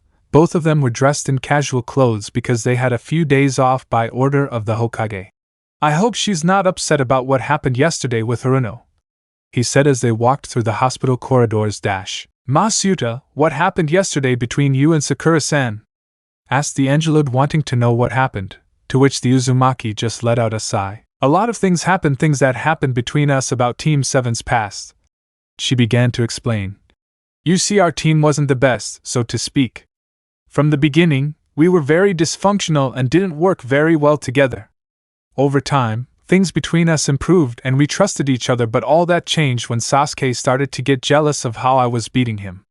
Then things got worse during the last mission." "And what happened on that mission you're talking about?" Ikaros asked, wanting to know more about her master's past so she could help him in any way she could. "On the mission we had in the Land of Tea, we faced a guy named Aoi who possessed a very powerful weapon. Sakura, Sasuke and I worked together to defeat him, but he easily defeated two of us. With some luck I was able to defeat him, and thus complete the mission that was assigned to us, but that was when Sasuke began to hate me for surpassing him." After finishing his story, Naruto stopped, as did his girlfriend, and then looked at the ceiling. "That idiot getting carried away by nonsense like that. On top of that, he tried to kill me to prove that he is the strongest." Clenching his fists very tightly, followed by his eyes turning red. "Masuda, please don't think about those things," Ikaros asked while taking one of her master's hands. "Don't blame yourself for what happened. You are not to blame for that person leaving the village." Her words served to calm the Uzumaki's anger that he felt, and his eyes returned to their original color. "You really are a wonderful person, Ikaros-chan. I'm glad you appeared in my life," confessed the blonde, who wouldn't know what to do with his life without Ikaros. "Masuta, you are always kind to me, and even though I don't understand what they call feelings, said the Angeloid, who approached her master's body and pressed her cheek against the blonde's. "I want to be by your side forever," she finished as she closed her eyes and leaned close enough to the Uzumaki's body. Many patients and Irionin who were in the hallway heard a dry sound of something crashing against the wall. They immediately went to see where the noise came from, and when they arrived, they saw a pink-haired girl lovingly hugging Naruto Uzumaki. Well, apparently she didn't realize that she was crushing the blonde against the wall, and that he seemed to be in a lot of pain. "Yes, I don't either want to separate from you," said Naruto, who gave his girlfriend a light hug despite the pain he felt. "When your girlfriend said she didn't want to be with you forever, I didn't think she would do it literally," commented the QB no Yoko, who enjoyed the blonde's suffering. "Go back to sleep, you overgrown furball," I shouted inside my head at the fox, who started laughing. "You can shut me up all you want, but it's your fault for saying those things. Now you're being crushed by your girlfriend," QB remarked. "I don't know why you complain so much about having her close to you when you sleep on your Angelud's breasts. That goofy smile you had says it all." With that, the Biju sends him mental images of this morning, where the blonde was sleeping very comfortably using Ikaros's breasts as a pillow. "Don't try to deny it. That goofy face says it all. You enjoyed those pleasant pillows. Shut your bucking mouth. It's not my fault that my girlfriend doesn't feel ashamed," replied Naruto, who later had to cut off his communication with the fox when he felt how his girlfriend pressed harder on his body. "Ikaros-chan, enough, it hurts a lot. May I know why there's so much commotion?" "This is a hospital, not a traveling fair," shouted Tsunade Senju, who heard that commotion, and several people gathered who got a good scare. "All patients return to your rooms, and the Irionin to your duties, or you will be fined." Everyone disappeared in a matter of seconds, leaving only Naruto and Ikaros. "Guys? And now what are you playing?" she asked at the strange scene of the blonde and his girlfriend. "Kaisen, help me," Naruto begged, extending an arm, while Ikaros remained attached to her master. Tsunade watched the scene with a drop of sweat on her head, not understanding what was happening. Minutes later. "I'm so sorry for the mess we made, Kaisen. I promise I'll pay for it," the blonde apologized, walking next to the Godame, who had to separate Ikaros from her adopted son. "There's no problem with that. Luckily, the hospital has insurance in case of unexpected damages," answered Tsunade, looking at the Angelud next to Naruto. "It's incredible that someone like Ikaros, who at first glance looks like a civilian, had such strength. It took me some effort to separate her," she confessed, a little impressed by the physical strength of the aforementioned. "I apologize if I caused any disaster, Suka no Josei, watermelon woman," The Angelid apologized to the Hokage, who angrily clenched her right fist for calling her that way again.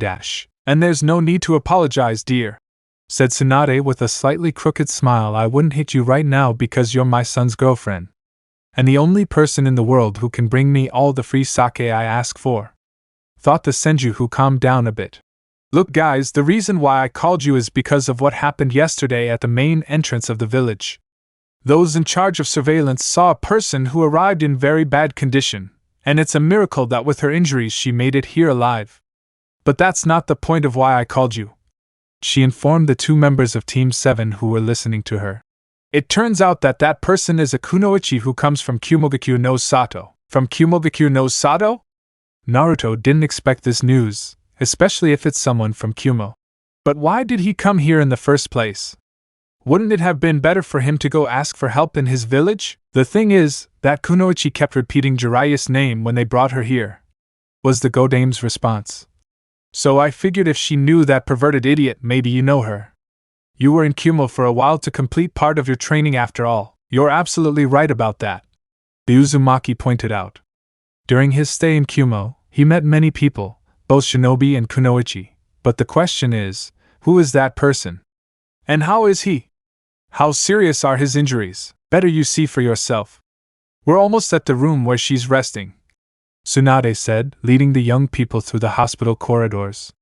The walk was short until they reached the place where the Kumo kunoichi was. Upon arrival, Naruto and Ikaros saw that the door was guarded by two jonin, and surprisingly Jiraiya was there with his arms crossed. You appeared faster than I thought. I thought you were busy with you know what, he told the Sannin, referring to gathering information. I came as soon as possible when I saw the word Kumo in the message you sent me. Besides, I can continue with my investigation later, answered the Sannin, who earned a murderous look from Tsunade. Don't get angry, Haim. You know that we are not here to argue, but to see that kunoichi who is hospitalized. Pointing with his thumb to the door behind him. Okay, let's go in at once, said the Hokage, who ordered the two jonin that no one enter the room.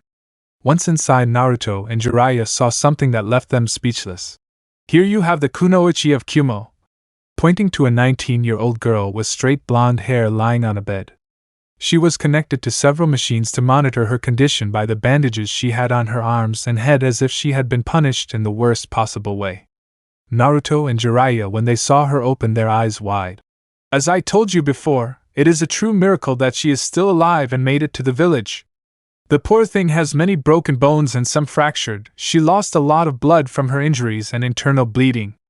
It is lucky that we managed to find her blood type in the hospital. That girl is Yujito, one of Kira-sensei's students, answered Naruto, who approached the aforementioned.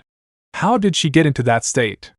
She's too strong for someone to leave her in that state. I thought she had been captured by Akatsuki when I heard the news of her disappearance, said Jiraiya, who also approached to see the condition of the kunoichi of Kumo. Surely her wounds are the marks of the fight she had while trying to escape. I see you know her well. Can you tell me more about who she is? Tsunade asked, wanting to know who the stranger was. Her name is Yujito Ni. We are both students of Kira-sensei in Kumo. She is one of the friends I made in my training, answered Naruto, so that Tsunade could start putting the pieces of the puzzle together about the girl. But most importantly, she is the Jinchuriki of the Nibi. The Hokage opened her eyes. She couldn't believe that this girl was a Jinchuriki like the Uzumaki. Now I understand why I have those injuries. That girl really made an effort to come here to look for you, Jiraiya, said the Senju, looking at the Sannin. She must surely have information regarding the Akatsuki that they tried to capture. The problem is how long it will take for her to wake up. Before taking her to surgery, she fainted from exhaustion, and we don't know when she will be able to wake up. The only thing left for us to do is wait. And isn't there a method you know of to treat Yujito's injuries faster? Naruto asked his mother figure. I may be the best doctor, but I'm not a goddess who can cure anything. Sometimes you have to let your patient's wounds take their time to fully heal, Tsunade said professionally. If Masuda orders me, I can be of help in Yujito-san's recovery, said Ikaros, earning the gaze of Naruto, Tsunade, and Jiraiya. And how could you help us, Ikaros? Asked the Hokage, seeing how the aforementioned took out one of her cards that she uses to bring things from Synapse. Wait, are you planning to bring another strange object from that place that no one knows about? Hi! I plan to bring a synapse object that will be very helpful for Yujito-san's recovery, said the Angelud so that Naruto would give her permission to use the card, transport. The card activated and shone for a few seconds before turning into another object, a reddish crystal carved in a rectangular shape with metallic ornaments. Ready, with this you can cure her. Showing the object to her master, the Gamma Sennin and the Hokage who were looking at the crystal attentively dash. Come on, don't try to pull my leg, girl. Miraculous magic doesn't exist. I know the human body like the back of my hand. I don't think that stone will be of any use, but if Tsunade sells it, she'll be able to pay off all her debts from the bets she lost. That way she can pay me back the money I lent her 20 years ago. Ha ha ha ha ha! Jiraiya exclaimed with amusement, not noticing that the Hokage was holding back her urge to kill him. Ikaros-chan, why don't you show us how that crystal will help us with Yujito's condition? Asked the Uzumaki, noticing that a massacre would break out because of his sensei's comment. Hi, Masuda. The Angelud obeyed. Standing next to the bed where the kunoichi of Kyumo was resting, she moved her hand holding the crystal near Yujito's body. Hiru, heal, she said as the crystal shone for a moment, as did Yujito's body. Then the crystal broke and disintegrated into small particles that disappeared into the air. I finished healing Yujito-san. She finished her work to everyone's surprise dash. Finish? But the patient is still the same as... Tsunade was going to complain until she stopped when the kunoichi opened her eyes and got up a little from the bed. Huh! But how? She was... exclaimed the Hokage, more than shocked seeing the kunoichi, who looked around with a face of having no idea where she was dash. Where am I? How did I get to this place? Asked Yujito, who slowly removed the bandages she had on her head and arms. Tsunade was going to complain that she didn't do it because of her wounds, which were no longer a trace. My wounds are healed, she said, very surprised. Even Tsunade couldn't believe that, so she approached to examine Yujito dash. This isn't possible. It can't be true, said the Hokage, who was still checking the kunoichi of Kyumo. Her bones and wounds are completely healed. There isn't even a trace of scars. What was that crystal you used really? She demanded to know, looking at the Angelud, while Yujito didn't understand anything of what was happening dash. These crystals are very effective. There are many variations of these and they have a unique function and are only activated by a voice command, explained Ikaros, who took out another of her cards to bring another crystal similar to the one she used. This is called Kaifuku Kesho, Health Crystal. Its only function is to restore health and heal all wounds or injuries that the person who uses it has on themselves or another person. Apart from that, it only serves to cure wounds or injuries of any severity, even the most deadly, but it is not useful for curing diseases or similar things. She approached Jiraiya, who only watched as she brought the red crystal closer. Hiru, she said, to activate the crystal that disintegrated. The others, including Yujito, do not understand why he used it on the Sannin. It can also heal old scars or marks that the person has. Jiraiya immediately took off the top of his clothes, leaving his torso uncovered. But what left him impressed as well as Naruto was that the scar that his student made when teaching him how to use the Kyubi chakra disappeared as if by magic dash. Incredible, was the first thing the Sannin said, seeing that the scar was no longer there. This is beyond my imagination, but how did you know about this? You weren't there when that happened. He asked about the incident during Naruto's training dash. It's that Masuda told me what happened that day and how sorry he was for what he did. That's why I healed his scar, answered the Angelud, and Jiraiya thanked him for what he did dash. This has to be a lie. A nightmare, screamed the Hokage, who went to a corner to cry bitterly. How is it possible that a stupid crystal that comes from nowhere can surpass my medical abilities? How can I, Tsunade Senju, the best Irionin of all, be defeated by a crystal? Everyone except the Angelud, who tilted her head a little, had a large drop of sweat running down the back of their heads from listening to how the Hokage threw a most childish and ridiculous tantrum dash. Eto, it's not that I want to interrupt what you're talking about, but can you explain to me what I'm doing in this place and who you are? Asked Yujito, looking around and noticing two very familiar people. And Naruto? Jiraiya-sama. Seeing the aforementioned. Does that mean that I'm in Konoha? You can rest easy, you're safe now, said Jiraiya as he put his clothes back on. You know, when I found out you were missing, I deduced that Akatsuki had been captured. When he mentioned said organization, Yujito lowered her head dash. Yes, those two monsters almost managed to capture me if it weren't for my stupid idea of trying to defeat them. The blonde mentioned discouraged. And to think that I could defeat those Akatsuki on my own, but it was quite the opposite. I was defeated by that guy with the scythe and his partner Ha. She let out a sigh of tiredness, and then lay back on the bed.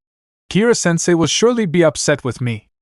She constantly criticizes me for saying that my plans are too risky and that they could endanger my life or other people. She always says that in every battle. You always have to think about what you're going to do, analyze your plans and the options that will carry out your actions 5 times. Know when you have to face your enemy, or flee if you can't beat him. Naruto recited, knowing perfectly well what Yujito would say, nodding her head. She knows what she's doing. She's a veteran with a lot of experience on the battlefield. But if you manage to make her angry or disobey her orders, he will punish you with a German suplex, said the two Jinchuriki, having painful memories when their sensei disciplined them. This is not the time to remember painful things, there are more important things to talk about, said Jiraiya, taking the floor. Yujito, mentioned the blonde, pay attention. I need you to tell me absolutely everything about the two Akatsuki you mentioned. I want a description of what they are like, where they come from and their techniques. This can help us capture them. He said so that the Jinchuriki of the Nibi feels chills remembering those subjects who almost captured her. As I said before, they are two guys who spend their time arguing all the time. One of them has medium-long silver hair combed back, and purple eyes. He wears the protector of Yugakure no Sato, Hot Springs Village, around his neck along with a strange amulet from a rare religion. What stands out most about that Akatsuki is his weapon, which is a 3-bladed scythe attached to a steel cable. He described the first Akatsuki he faced. Jiraiya only wrote down everything the girl told him. Regarding the other Akatsuki, I couldn't see his face well because he wore a kind of hood and a mask that covers his face except for his eyes, and he wears the protector of Takigakure no Sato, Hidden Waterfall Village. The name of the one who carries the scythe is Haiden, and the masked man was called Kakuzu. Jiraiya wrote down everything Yujito told him. There is something they need. You know, it may sound a bit crazy and hard to believe, but those Akatsuki are immortal. That information seemed very strange to Naruto and Jiraiya. I'm telling you the truth. Those monsters wouldn't die with anything. Even transforming into Nibi, I wasn't able to do anything to stop them. No matter how many attacks they received, they were still alive. There was a great silence in the room when Yujito mentioned that the two Akatsuki who almost captured her were immortal. That means, what would be impossible about defeating those named Kakuzu and Haiden? If that's true, they'd have to be very careful not to run into those guys. Considering the recent events, and the information we have about those Akatsuki, we must be very careful that our ninjas do not run into them, said the Sannin, finishing taking notes. Once this conversation is over, I will have to go to Myobokuzen, Mount Myoboku, and look for information on some technique that can stop those supposed immortals. He thought why he had doubts that there are ninjas who have achieved immortality. Most likely they must have some secret or use some kind of kenjutsu, forbidden technique. Tsunade, you have to tell Kumo that. Are you still there? When he turned to see the aforementioned, he noticed that she was still sitting in that corner of the room with her depression. My years of hard work, my knowledge, everything that was gone was surpassed by a piece of magic crystal. The Godame, who was still depressed because the crystal that Ikaros used did something that not even the best of Iryo ninjutsu could do. This is the first time I've seen her so defeated. She's worse when she lost 200 million ryo, and I bet the Sannin thought seeing his old friend so depressed. Stop wasting time and get up, remember you're the Hokage, he said as he took one of Tsunade's arms and lifted her from the floor. Listen, there are more important things to worry about. We have to alert all the ninjas in the village to avoid confronting the Akatsuki that Yujito mentioned. He gave the information to the Hokage. We also have to notify Kumo about the matter regarding the girl's disappearance, and that she is safe and sound in Konoha. I understand. Right now I will tell them to send a messenger falcon with the news. The Godame responded, composing herself and looking at the kunoichi of Kumo.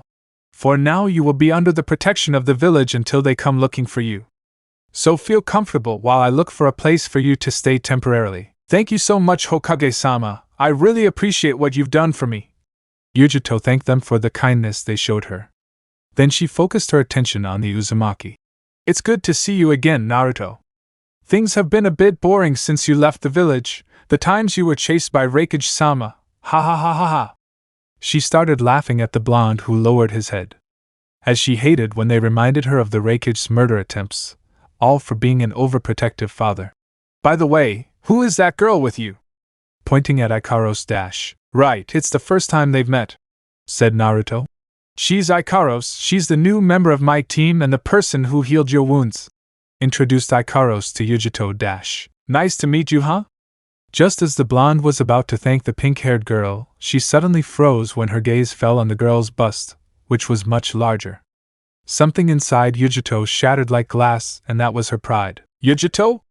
Hello, are you okay? Asked the Uzumaki when he noticed that the aforementioned didn't say anything. Yes, I'm fine, answered Yujito, who unconsciously brought her hands up to touch her small but modest bust. It has to be a lie. How can someone so young have them that size? Thought the green blonde with jealousy. I already have more than enough with putting up with Samui and Nabui in the hot springs. I have nothing against the Hokage for being an authority figure. But the fact that someone younger than me surpasses me infuriates me. That's what you get for not listening to me when I suggested you drink soy milk. Right now you'd be on par with the girl who saved you. Nibby spoke inside Yujito's head. You know that soy milk thing is just a myth. The blonde pointed out so that Nibby could respond with, well, it did work for your two friends. I hate my life, she said, lowering her head. Hokage-sama, is it possible that I could discharge myself right now? She asked with some tears in her eyes. Well, I don't see the problem with discharging you. But first I want to give you a medical checkup, she ordered, which Yujito accepted. The others can leave, I'll call you when something happens, she said to Jiraiya, Naruto and Ikaros, who left the room. As the three approached the door, it was opened by someone from outside, letting two people into the room. People the Hokage saw and immediately frowned as she recognized who they were. I wonder what they came for. Koharu Hamura, said the Hokage, annoyed at seeing the advisors who arrived without warning. We came to see that kunoichi who came out of nowhere, who is being treated in this hospital, answered Counselor Hamura, looking at Yujito. May I know why you are treating someone who was our enemy in the past? Those words were like a kind of insult to the kunoichi of Kumo. Luckily Tsunade interfered to avoid an argument. Before you start saying your stupid things, the dispute between Kumo and Konoha ended more than 10 years ago. And secondly, this girl is not an enemy. She arrived very badly injured and asked for our help, clarified the Godame, looking with hatred at the elders. I don't know how you found out about this, but I don't have time to listen to your stupidities, so get out. She yelled at the two advisors who would not leave easily. You know you're making a terrible mistake by letting that Kumonin into our village. What if she tries to steal information from our ninjas? Said the old woman Koharu without stopping to look at Yujito, who couldn't stand being told such things about her. First of all, this Kumonin almost gave her life to give us valuable information for us and the other villages. Important information about Akatsuki, said Tsunade, defending Yujito. Second, she is in recovery and will not leave here until I give her the all-clear. And third, you don't have the slightest right to give orders. Your decisions have only cost Konoha valuable losses. You put an exaggerated price on Sasuke Uchiha's head. What do you think would happen if he died? It would be the absolute loss of the Sharingan, claimed the old man Hamura. He and Koharu were the only ones who voted to keep an eye on Sasuke for a short time until he is reintegrated into the village. And if we lose the Sharingan, it's not a big deal, answered Tsunade without taking the subject into account.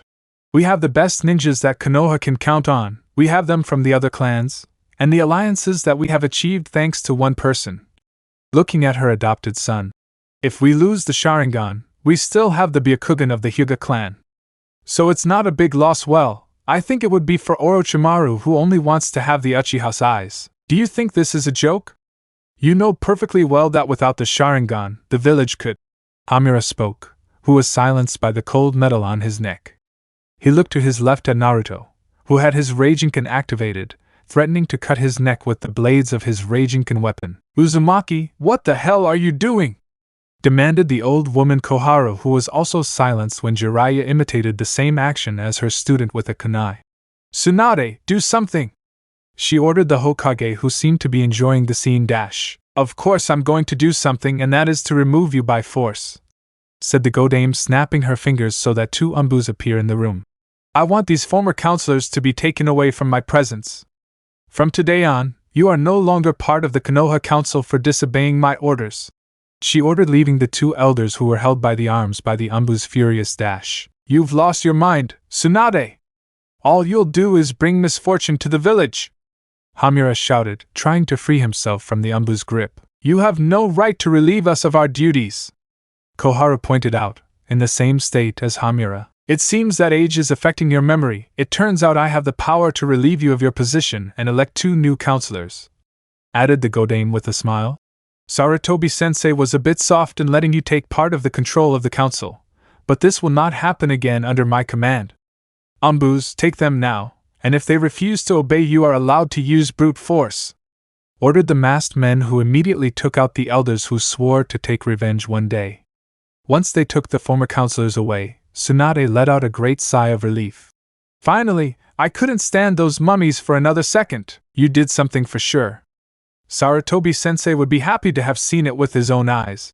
Jiraiya mentioned about Tsunade's decision. Without those 2 elders doing their thing, the village will be a better place. This Hokage-sama. Then Yujuto, somewhat nervous, spoke. I hope that my presence in your village doesn't cause you any problems. I just wanted to warn Jiraiya-sama about those Akatsuki. You're not to blame for what happened.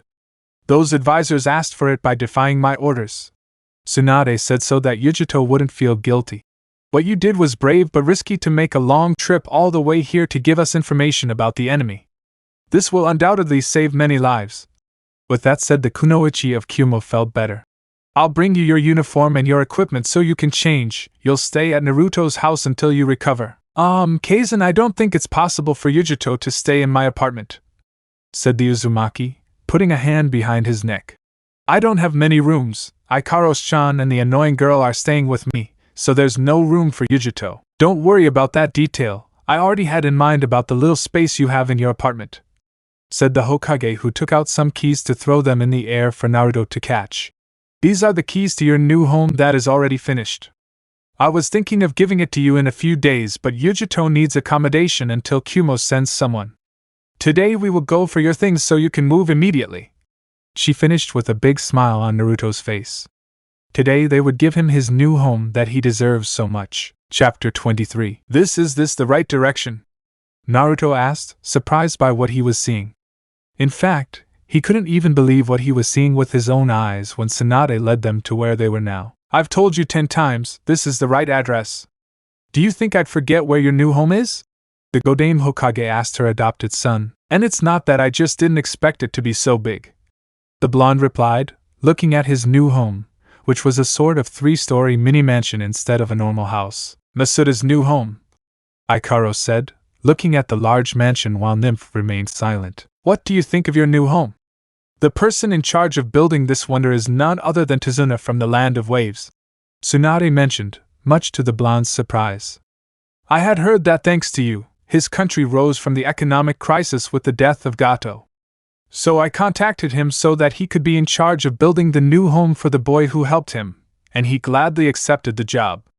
That man really did a good job in just a few weeks, so much so that he used his best home plans to help you. It was very kind of old Tazuna to build my new home, but why did he have to make such a big house?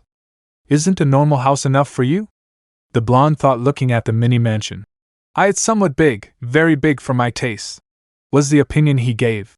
I don't want to complain about the hard work it took the old man to make it, but this is too much for Ikaros-chan and I to live in. Nonsense, the house is more than perfect for a young couple like yourselves, the Hokage pointed out. And who knows, maybe in a few years you can fill your new home with some children running and playing. Saying that, the Uzumaki blushed quickly at his adoptive mother's comment. I also asked Tazuna to make a room just for Nymph-chan when she comes to visit us. A room just for me? The Angeloid didn't understand why the leader asked for a room to be made for her, since she had no intention of staying to live with the Downers.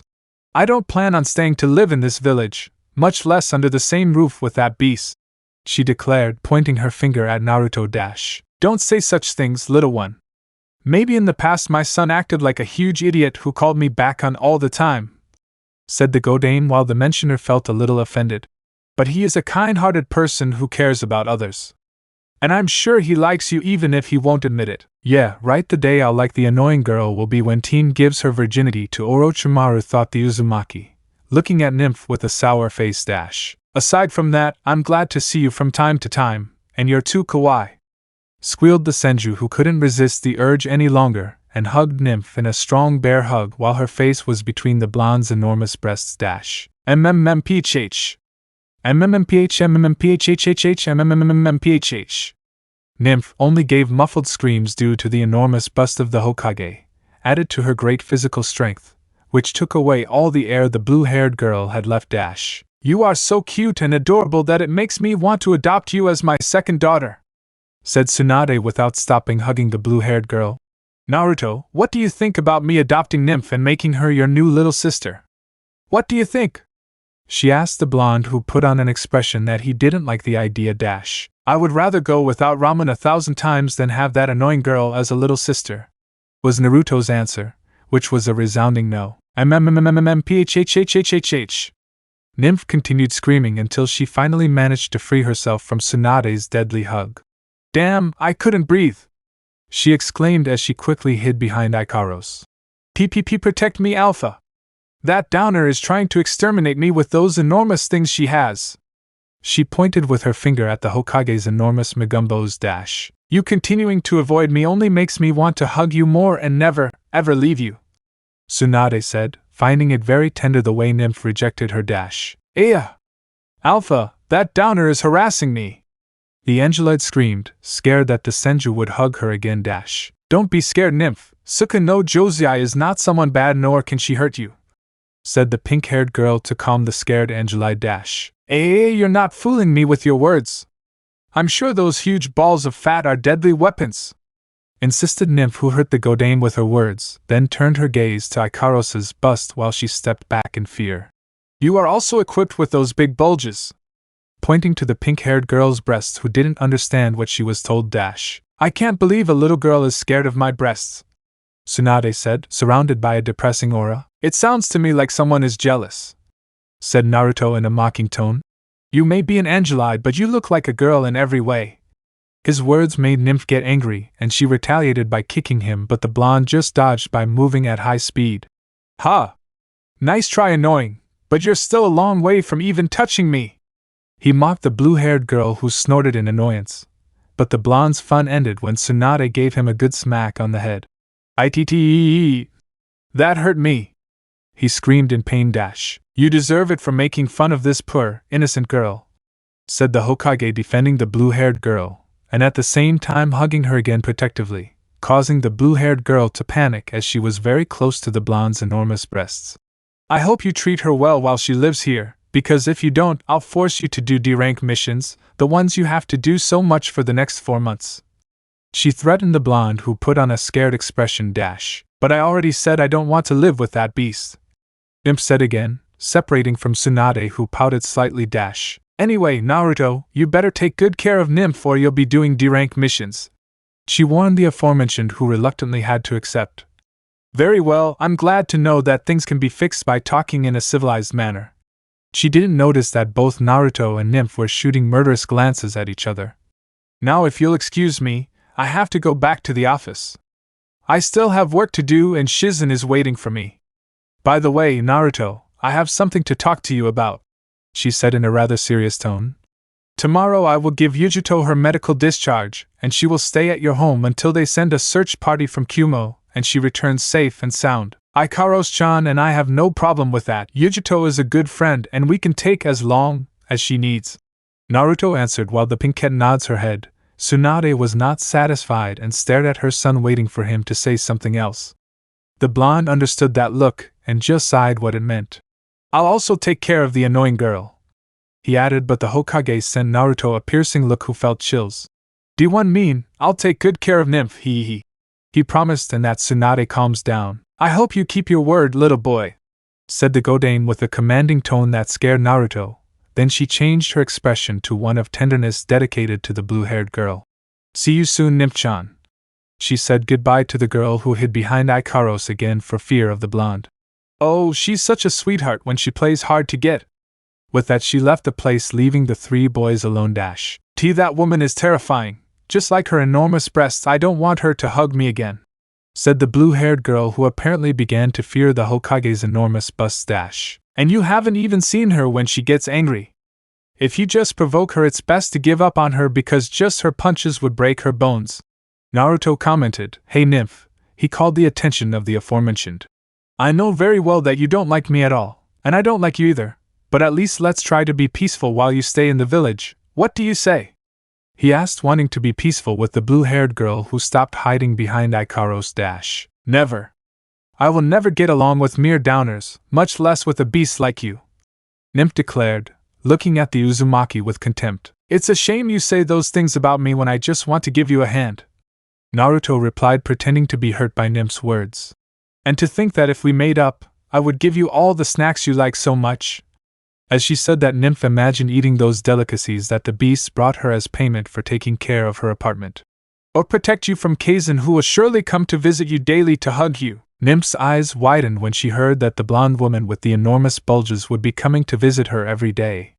That meant she would be squeezed to death between those enormous balls of fat that were making it hard to breathe. Oh, okay, it's best if we make peace while I stay here. After thinking it over, Nymph agreed to stay and accept the beast's offer.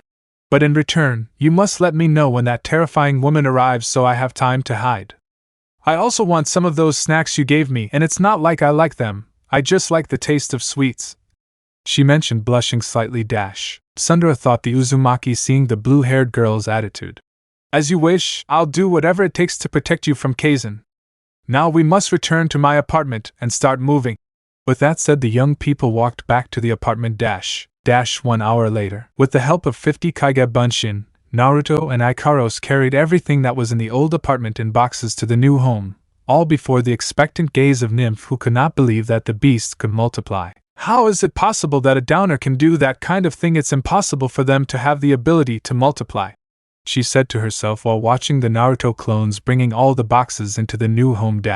It's not a big deal, they're just Kage Bunshin, the blonde said to the blue-haired girl who didn't understand anything. It's true, I think it's the first time you've seen a jutsu. Don't worry, it's common for ninjas to be able to do things like this. Kage Bunshin? Ninjas? What are those things? I've never heard those words. Nymph didn't understand what they were explaining to her. Alpha, do you have any idea what he's saying? I asked the aforementioned. During the time I've been with Yuta and her sensei, I've learned that humans have learned to use an energy called chakra. People who use chakra are known as ninjas, and thanks to that energy they can enhance their abilities to run at great speeds, jump great heights, and increase their physical strength. Aside from that, they can perform techniques and manipulation of elements such as fire, wind, water, earth, and lightning, create illusions that affect or confuse the enemy.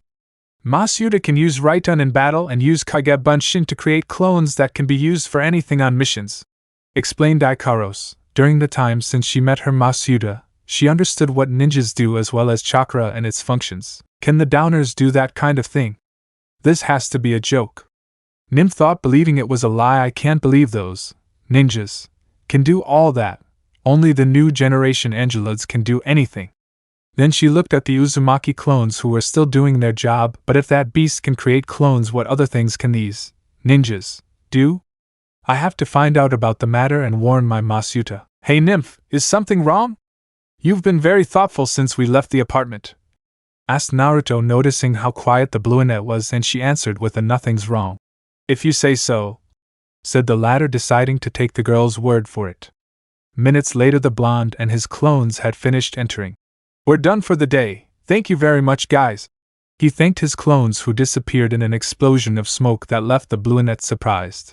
Now we have to see what the house looks like inside, and from the looks of it, it will take us some time with how big it is, he added with a small drop of sweat running down his face. The young people began to inspect the first floor of the house, which had everything: a living room to rest, dining room, a large kitchen so Naruto could enjoy everything Ikaros prepared for him, a warehouse for ninja weapons, a large bathroom, and to the blonde's surprise, in the back of the house there were open-air hot springs. Surely the open-air baths had to be his adoptive mother's idea, since she loved those types of baths. Then they went up to the second floor, which had many rooms, among them Nymph's room, which had a large bed and several stuffed animals. On the same floor was the room of the Uzumaki and his girlfriend, which had a double bed. Naruto blushed quickly because his mother had once again done her thing, and that Kyubi who had woken up from his sleep told him that tonight he should break out the new bed with his girlfriend. Finally, they finished inspecting the third floor, which had more rooms and some were used to store things or weapons. "Old man Tazuna has done a great job building this new house for me," said Naruto resting in the living room. "But I don't understand why he made it so big. He just had to make it like the others instead of a mansion with 3 floors with open-air hot springs. Be happy that you're finally going to stop living in that old apartment. I thought you'd spend your whole life in that dump," Kyubi commented. "That way you can have some privacy with your girlfriend, hee. You'll finally become a man." "I don't know what's worse, having to listen to Jiraiya-sensei's advice or your untimely comments," the blonde replied, cursing his luck. "Says the lucky one who is living with a beauty, or rather, 2 beauties," the Biju pointed out with a big smile. "Remember that tomorrow your friend from Kumo will stay until they come to get her from Kumo. If I'm not mistaken, her name was Yujuto. Hey, stop your car right now. Just so you know, nothing happened between Yujuto and me, we're just friends," Naruto pointed out so the fox wouldn't think he was after another girl when he had Ikaros. "Funny you should mention that, since I remember a certain event during your stay in Kumo, or is it that you don't remember it?" The Kyubi continued speaking, causing Naruto to blush as he remembered a certain accident during his training. "Who would have thought that your sensei's special training ended up being something else? That woman sure knows how to do." "Don't mention that again. It's not my fault. She didn't give me any choice. It was that or asking her out formally." "Oh yes, poor thing. You had no other choice, but at least you turned out okay and you stopped being a virgin." Kyubi continued talking about what happened that day. "It's lucky that both of you kept that secret. I don't want to imagine what would happen to you if the Raikage finds out that you messed with his daughter. Do you really want to bring that up? When even your little sister wanted to mess with me when I took control of Yujuto's body," the blonde commented. "Don't look at me like that. Matatabi has always been somewhat curious with humans, especially men," explained the fox. "I'm just telling you to be careful with her and Yujuto.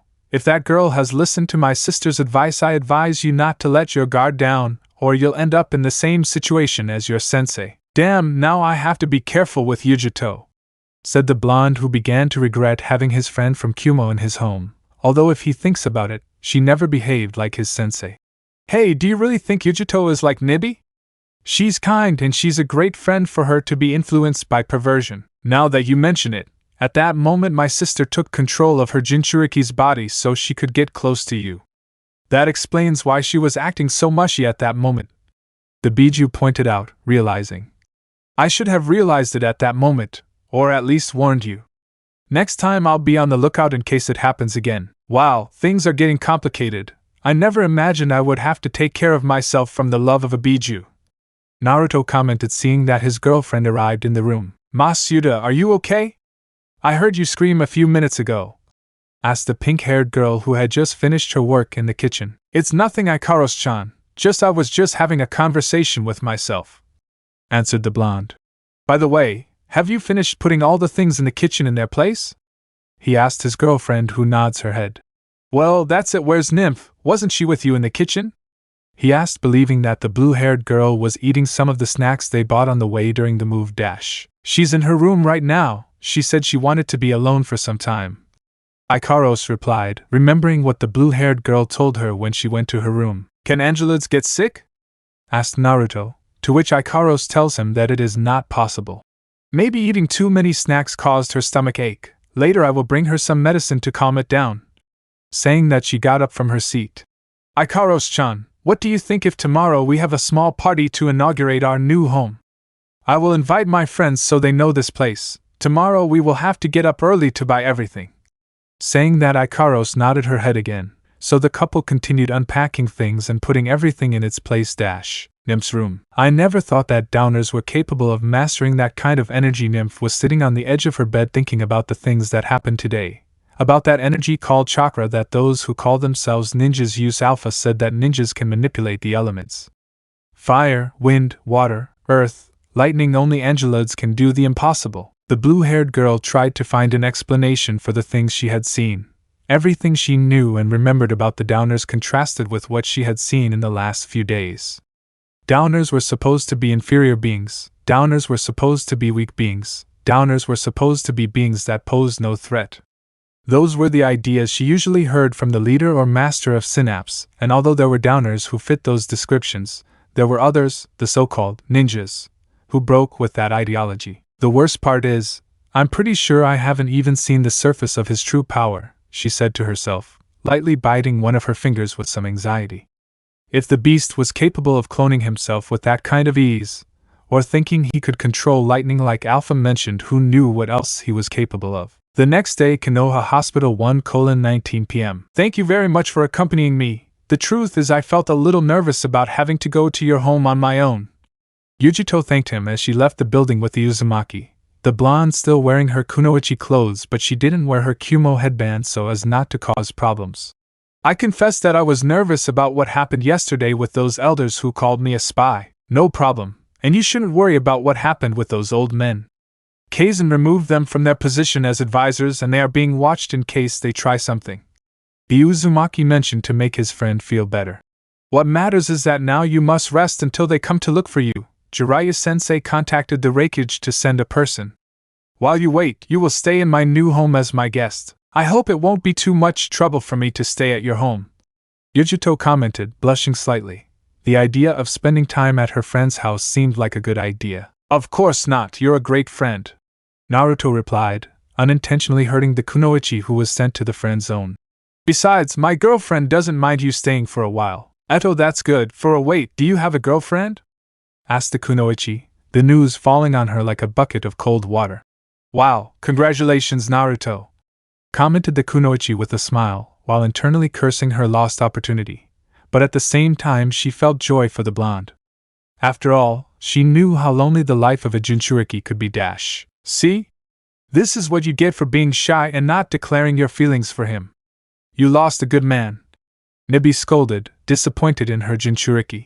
At least you should have let me take control, so our blonde would be on our side of the bed and you would have incredible nights, added the Biju with a lustful tone that caused Yujito to blush brutally. Shut your mouth, Eroniko. I will never forgive you when you took control of my body and tried to seduce Naruto. Luckily I managed to regain control before things went wrong, exclaimed the blonde inside her head to continue her conversation with Naruto. That girl must be very lucky, you are a very impressive boy. And since she is your girlfriend, is she a girl from your village? You already met her yesterday. The pink-haired girl who cured you is my girlfriend Ikaros-chan. Naruto answered happily, Yujito hearing that her friend's girlfriend was that girl with a revealing outfit and big breasts caused one of her eyebrows to twitch. I see, so she's why your girlfriend, said the blonde who kept smiling, but internally cursed that girl who had unparalleled beauty. When in doubt, the bustiest one. I think it's a well-known saying among humans. And it seems to be true, Nibi commented, wanting to provoke Yujito. Stop suffering, surely some carpenter can see you beautiful. A carpenter? What do I want, eh? The blonde remained silent upon realizing what Nibi had just insulted her. Are you saying I'm flat like a board of wood? Damn Yaroniko!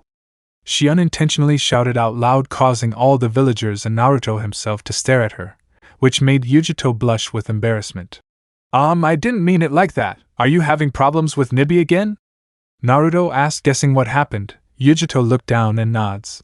It seems we both suffer from the same problem, having to put up with two annoying and meddling bijus that only ruin our lives. I agree with you, Yujito commented, supporting the Uzumaki as they both let out a tired sigh. We can clearly hear what they say about us, and we are not nosy. Kyubi and Nibi complained at the same time to be ignored by the young people. I wish Eroniko would shut up once and for all, or at least shut her mouth for a day, said Yujito, tired of having to listen to the Biju who doesn't stop saying perverted things. I wonder if the other Jinchurikis have to go through the same suffering as us, Naruto asked to that great mystery, to which the Bijus continued complaining but were ignored again. Well, we better go soon because Ikaros-chan is waiting for us. Tonight we will have a party from my new home.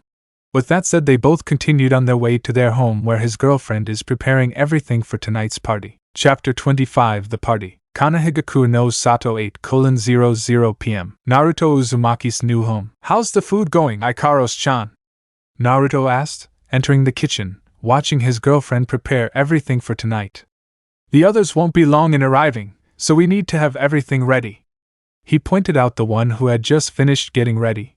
He was wearing a set of civilian clothes, a black t-shirt with a swirl on the right side, orange pants, and, as always, his bracelet containing his sealed Raijinkan. Everything is cooking and will be ready just in time for your guest's arrival, so you don't have to worry about that, replied Ikaros, wearing the clothes his master bought him. It's a relief to know it'll be ready before the guests arrive, Uzumaki said, relieved. All that's left to do is wait for Yujito to get ready and for Nymph. Wait, where did that pest go? He asked, noticing that she wasn't mentioned anywhere. Yujito-san is still in her room. She said she would come out when the food is ready, was Ikaros' response that did not please her master at all. It was to be expected that annoying girl is only here to get free food, said the blonde, annoyed. I'm going to see how Yujito is doing. She'll probably finish bathing. With that, he went to the room he shares with his girlfriend where his friend from Kumo was getting ready for the party. Once he got to the door of her room, he knocked on the door. Yujito, are you ready? He asked from the doorway. I'll be ready, just give me a minute. He heard the blonde's voice from the other side of the room, so Naruto decided to wait for her. After a minute the door opened and Yujito came out in other clothes. Well, how do I look? She asked Naruto while she blushed quite a bit. Naruto saw his friend wearing a new dress, which surprised him since he thought she would be wearing her kunoichi attire for the party tonight. Yujito was wearing an orange blouse accentuated by a brown rope at her waist, a sky blue skirt, and ninja footwear the same color as the blouse. Finally, her hair was loose to give Yujito an air of charm and beauty. Wow, you look beautiful, Naruto commented, this being the first time he saw his friend so elegant, and unintentionally making Yujito blush more than she already was.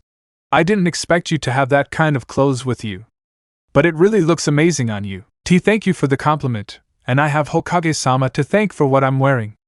When she discharged me today, she gave me a large amount of money for the information on the immortal Akatsuki, Yujito explained. At first I refused to accept it because I only did what I believed was right, but Hokage-sama insisted that I deserved it because I risked my life to give information that will be useful to many villages. I ended up accepting the money and used some of it to buy this outfit for the party, although I hesitated from the beginning thinking that it wouldn't fit me. She finished looking away. Are you kidding? Your dress suits you perfectly, said the Uzumaki, who was truly impressed by how beautiful Yujito looks. Stop saying those things, they only make me feel more ashamed than I already am, exclaimed the blonde from Kumo, embarrassed. Besides, it's not a good idea for you to say those things to another girl when you have a girlfriend, she mentioned so that the Uzumaki realizes the things she said before. The girl is absolutely right. If your girlfriend hears those things you were saying to her, she won't hesitate to take out that weapon she calls Gatling. And don't make me remember that thing almost killed that traitorous Sannin, mentioned the Kyuubi, causing great fear to his Jinchuriki. Inside the Uzumaki's mind, a sort of 2D video game scenario formed where a chibi Naruto ran for his life from a chibi Ikaros who was chasing him. And worst of all, she had that dreaded weapon shooting left and right, destroying everything in her path. In the end, the chase ended when chibi Ikaros managed to shoot her chibi Masuta, who ended up on the floor with X's in her eyes at the moment that the words, "Game over," appeared over the character's corpse. You're absolutely right, it's a good thing she didn't hear me, Naruto thought, relieved that his girlfriend wasn't around and would hear what he was saying to his friend. Masuta, the food is ready.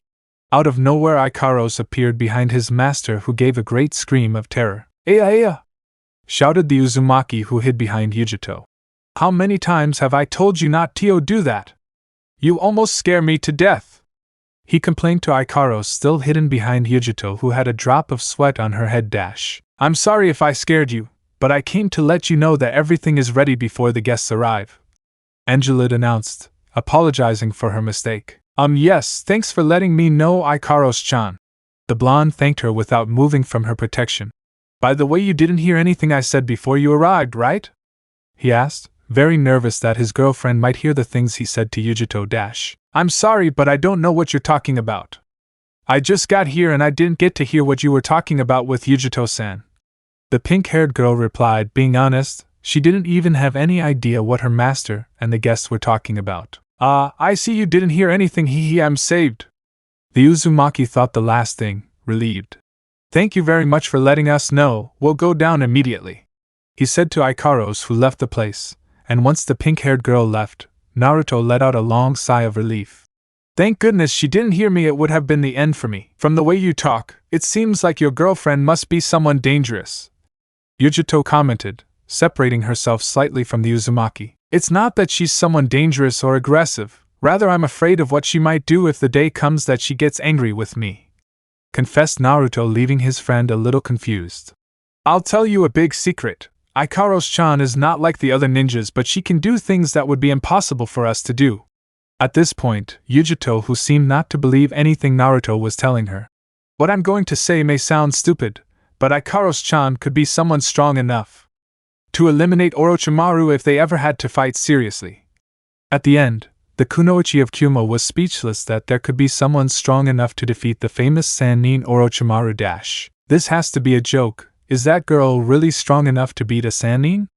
Yujito thought at that moment, but the serious way Naruto spoke and Ikaros's behavior. I don't know if our blonde is lying to us, but what I am sure of is that Ikaros is not someone you should underestimate. Nibi commented to the conversation. This may sound ridiculous, but I don't perceive any trace of chakra in that girl, but I feel another type of power that is very strong in me. I don't know how to describe this, but it's something that gives me the creeps. Yujito, you better not provoke that girl. The Biju finished speaking to her Jinchuriki, who didn't believe a single word. Wow, who would have thought that an ordinary person has you so scared, poisonous cat, said Yujito, who would not fall for the Biju's tricks. I'm not lying to you. You must be careful not to make that girl angry, or you'll end up badly. The Biju warned Yujito again, who was now beginning to believe that she was telling the truth. How powerful is Ikaros that Nibi is so afraid of her, thought the blonde, who now looked nervous. Is it safe for Naruto to trust her? I mean, Naruto said he'd be afraid of her if she got mad at him. I think I talk too much, Naruto murmured, noticing the scared expression on his friend Yujito's face. Hey Yujito, he called the blonde, who came out of her thoughts. I know what you're thinking, and I'll tell you that Ikaros-chan isn't someone you should fear. Just because she's different and has wings doesn't mean she's a threat, he said, then looked away a little. It's the same as when others believe that Jinchuriki are some kind of monsters. His words made Yujito open her eyes as she saw that she was making the same mistake as the other people who once misjudged her for being the Jinchuriki of Nibi. Even Naruto understood that it was a difficult subject for both of them, who suffered in the past from the contempt of the people of their villages. The two remained silent for a while until the kunoichi of Kyumo decided to break the silence. By Kami, I really feel like an idiot, she said, very ashamed of her words.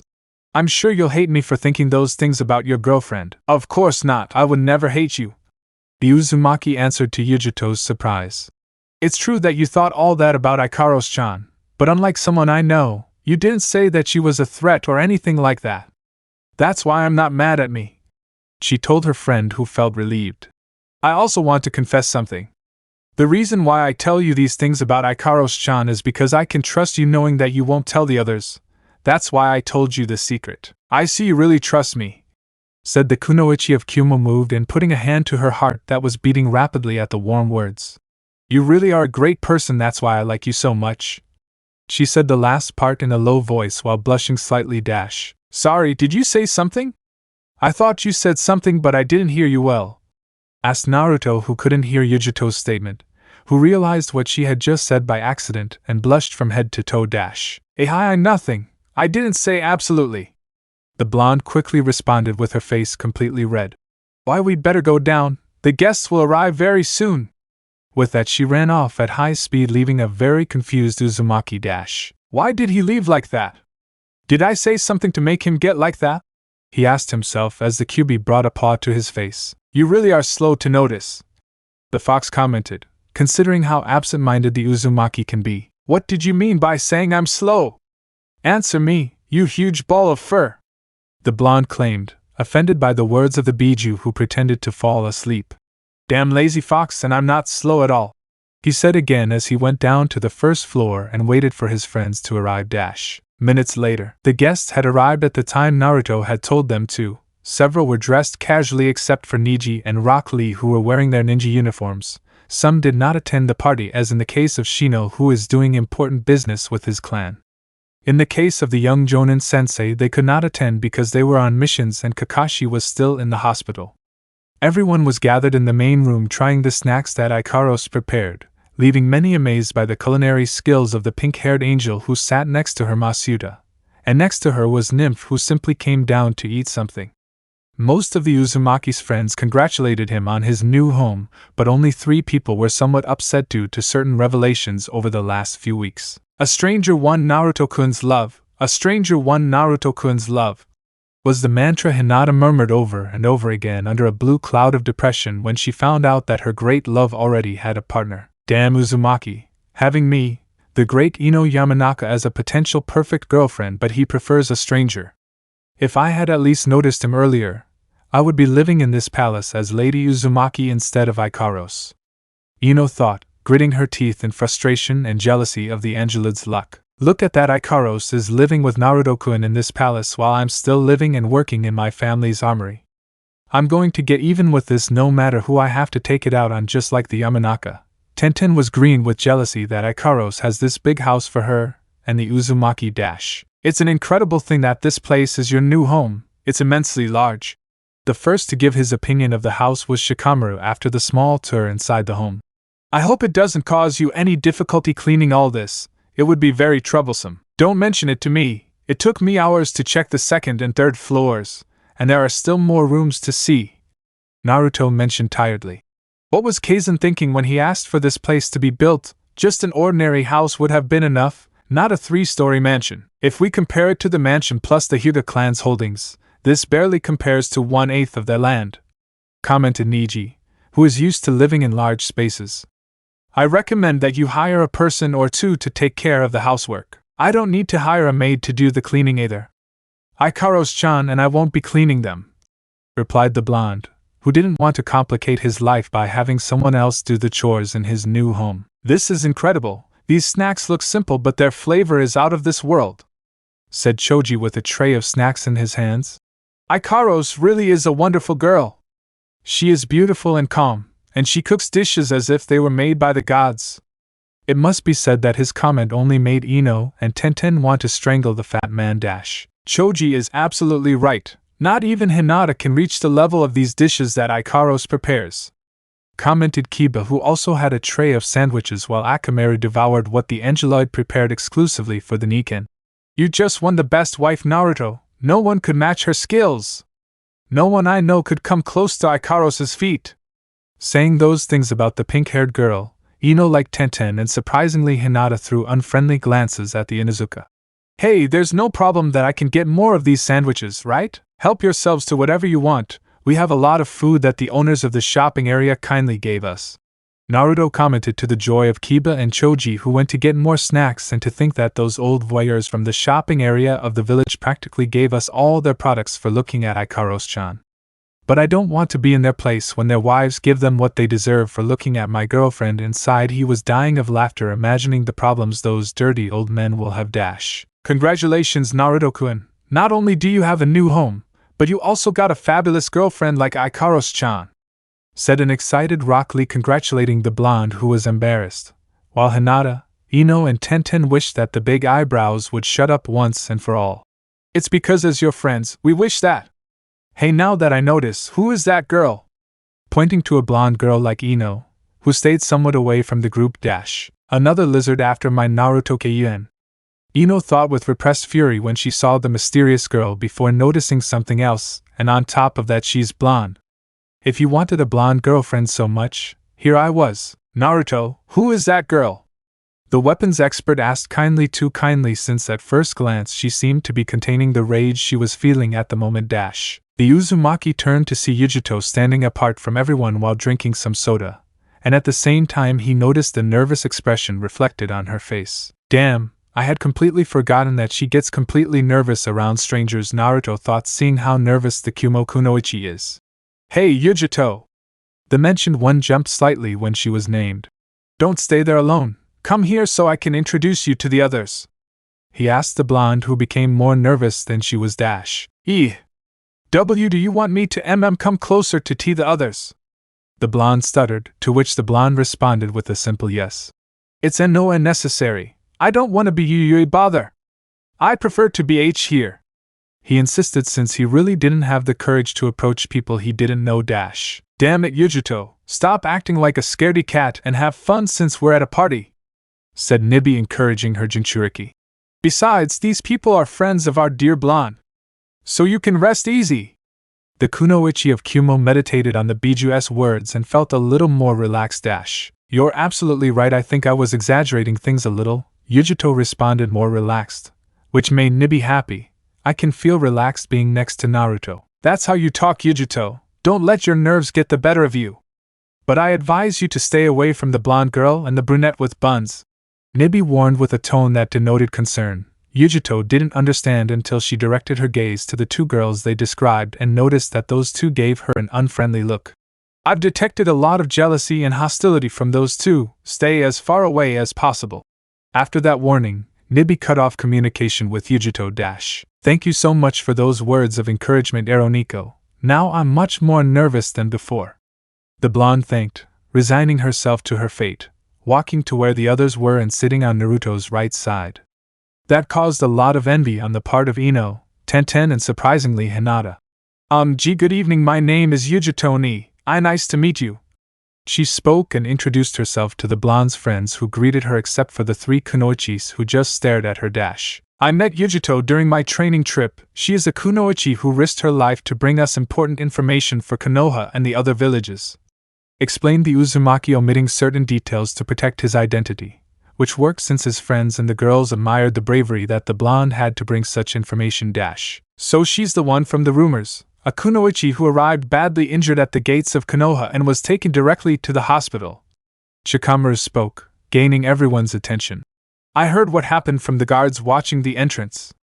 They were the ones who took your friend. The Nara finished, Yujito grateful for what she heard. She would go ahead and thank the guards who helped her. Your friend must have faced several ninjas, one of them, to arrive so badly injured for such information, Kiba commented, remembering a little about that mission to bring back the Uchiha. But even so, it is easy to defeat a small group. An advanced Chunin or Jonin would have no problem defeating it in less than a minute. It's true that someone with more experience would easily beat them, but we're talking about two members of the Akatsuki, Yujito mentioned quite seriously, leaving Naruto's friends silent. But the worst of all is that those guys are immortal. No matter what jutsus I use, they wouldn't die with anything. Something like immortal ninjas is hard to believe, Niji commented seriously, though with some skepticism. We're talking about Akatsuki, a ninja organization made up of the most dangerous, not to mention the most wanted nukenin from every country, Tenten pointed out with her arms crossed. Remember how hard it was for us to face that blue-skinned guy who was defeated by Gai-sensei. With that, Niji and Rock Lee fell silent. What the brunette said was true, that Akatsuki faced the three of them using only 3 Mizubunshin. That woman who pretended to be a man is very dangerous. She attacks her opponents with figures made of clay that act as bombs, and it seemed that she really enjoyed trying to finish me off with those things, added the Uzumaki, remembering his battle against the Akatsuki Daime. And things will get even more complicated with those guys who can't die from anything, he concluded as he fell silent.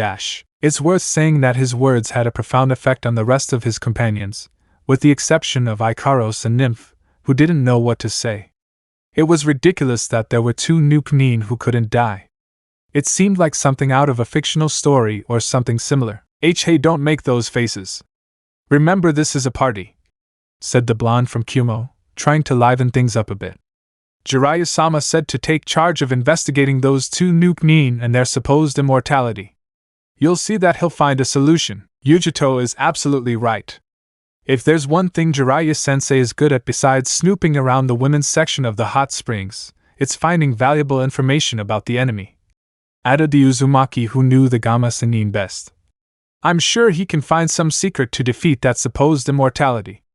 With that said, the rest of his friends were relieved that Jiraiya would take charge of solving the mystery of the immortals. Thank you, Yujito, you were really helpful. It was nothing, really, the kunoichi commented, blushing slightly at the blonde's compliments. Looking to divert the topic a bit, she decided to ask something she was quite unsure about. By the way, where will I be sleeping tonight? Well, I think you can take any room on the 2nd floor. But it would be better if you stayed in Nymph's room since there is enough space for 2 people, Naruto replied, and the blue-haired girl didn't like that she would be sharing a room. Why do I have to share my room with a downer? Why not go sleep in yours since she has no problem sharing the bed with Alpha, especially when you use her bust as a pillow? Claimed the Angelid, pointing at Ikaros, while Naruto was alarmed when he saw the surprised expressions of all his friends, especially the girls. What?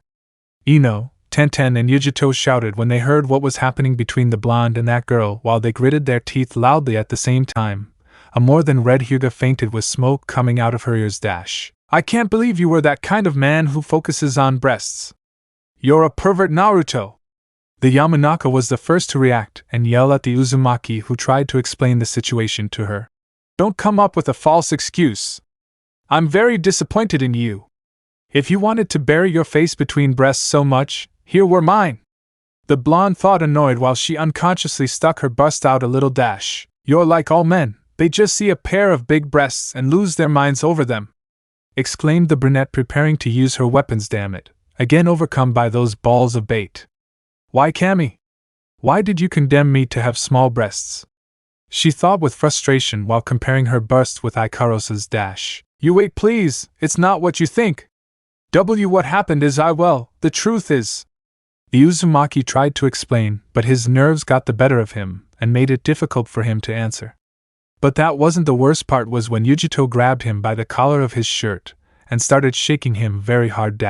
If you like burying your face between a pair of breasts so much, why did you never ask me to sleep next to you during those moments we shared together? You really are a great baka! Yujito shouted without thinking that she wouldn't stop shaking the blonde.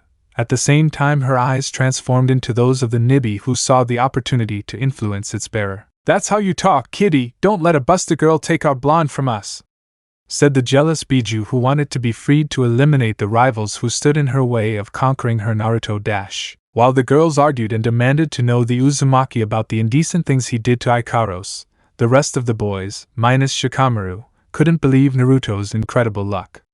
Not only does he have an incredibly beautiful girl as a girlfriend who prepares the best dishes in the world and lives in the same house, but they also shared and slept in the same bed. The two of them together.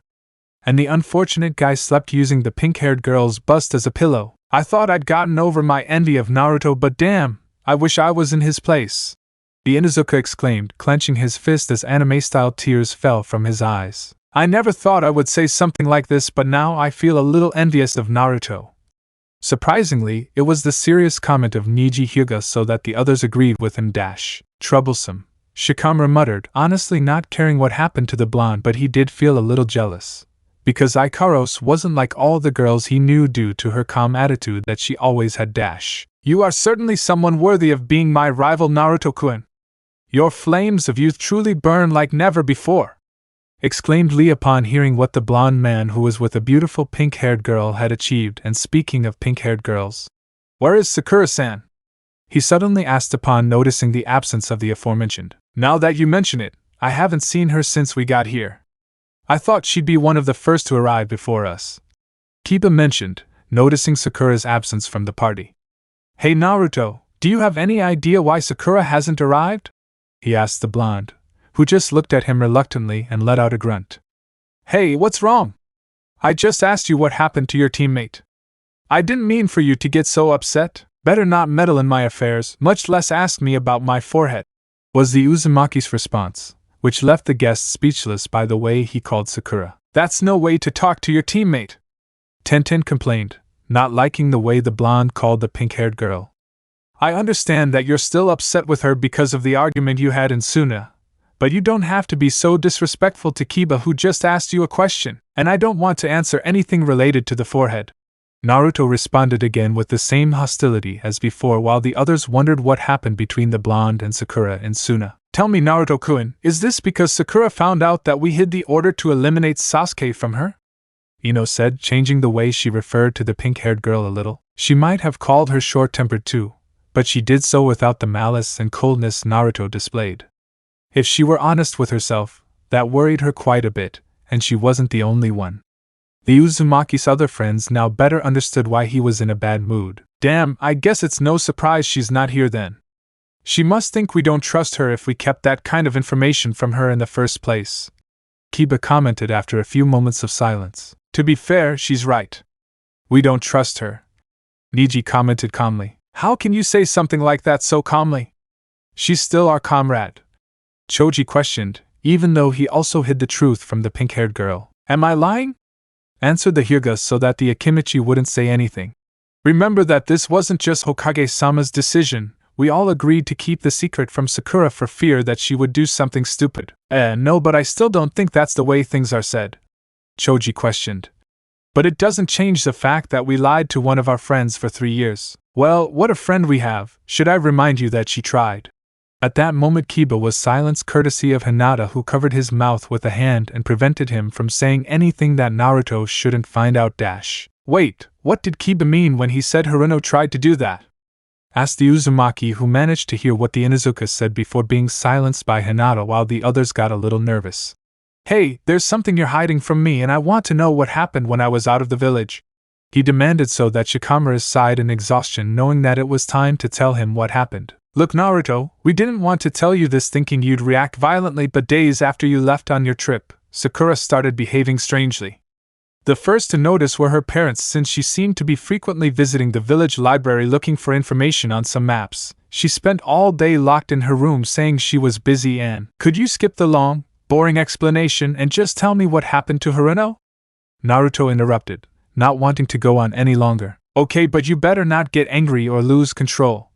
The Nara asked the blonde, who would do everything he could to contain himself. What happened is that Sakura tried to desert to go in search of Sasuke. Shikamaru revealed, to the great surprise of the blonde and Yujito, who didn't know about the matter but was still surprised by what this Sakura wanted to do. The first thing the blonde did was remain silent for a few seconds and then whispered a few soft words. 1, 2, 3, 4, 5, 6, 7, 8, 9. Everyone present in the room heard how Naruto began to count so as not to alert them. His breathing became erratic, his hands formed fists. The others thought he would explode with fury, which didn't happen when they saw how the blonde calmed down. Okay, calm down Naruto. Although we knew she would do something stupid the size of her forehead, there may still be another reason, he said, calming down. Ino, hearing that, found it somewhat funny, but in this situation she preferred to remain silent. Shikamaru called the aforementioned. I want you to answer, how did Haruno's thing happen and her attempt to leave the village? Well, she made a rookie mistake by leaving a letter. Besides using her perfume, it was easy to track her thanks to Kakashi-sensei's summons. Shikamaru informed as Naruto placed his hand against his face due to the pink-haired girl's carelessness. She also wrote in the letter that she would go after Sasuke, and if he couldn't convince him to come back, she would accompany him to persuade him to come back. He finished just as the Uzumaki let out a grunt of annoyance. How is it possible that Haruno is still Kunoichi Lugo after committing the biggest stupidity in her entire life?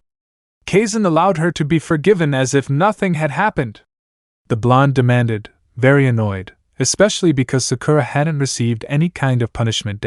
Sakura was going to be expelled from the ninja program by Tsunade-sama's orders, but her parents begged her to forgive her and that they would receive her punishment instead, said Ino, knowing about the matter thanks to her father, who voted for the expulsion of her best friend. After much debate, Tsunade-sama only punished them with an 18-month suspension as part of the council. On the other hand, Sakura received her punishment and was put in prison for a short time or until she regrets what she did.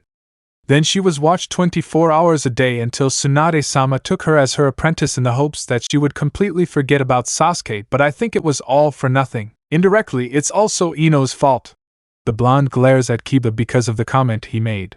You started the Sasuke thing at the academy and Sakura caught it, so don't play the victim. I made a mistake when I was just a silly dreamy girl, but I've matured, Kiba. So you better save your clumsy comments. The Yamanaka complained to the aforementioned Inuzuka, who remained silent. The only one who hasn't matured enough is Sakura. I still can't believe she came to the store and complained to me for not telling her the truth, but we only did it to protect her. It was never our intention to make her feel betrayed, commented Rock Lee, who felt terrible for having to deceive Sakura at 3 years old. You know what, screw all this. If the forehead doesn't want to accept the reality that the Uchiha is a traitor, it's not our problem, said Naruto, crossing his arms while some of his friends disagreed with his comment. Naruto is absolutely right.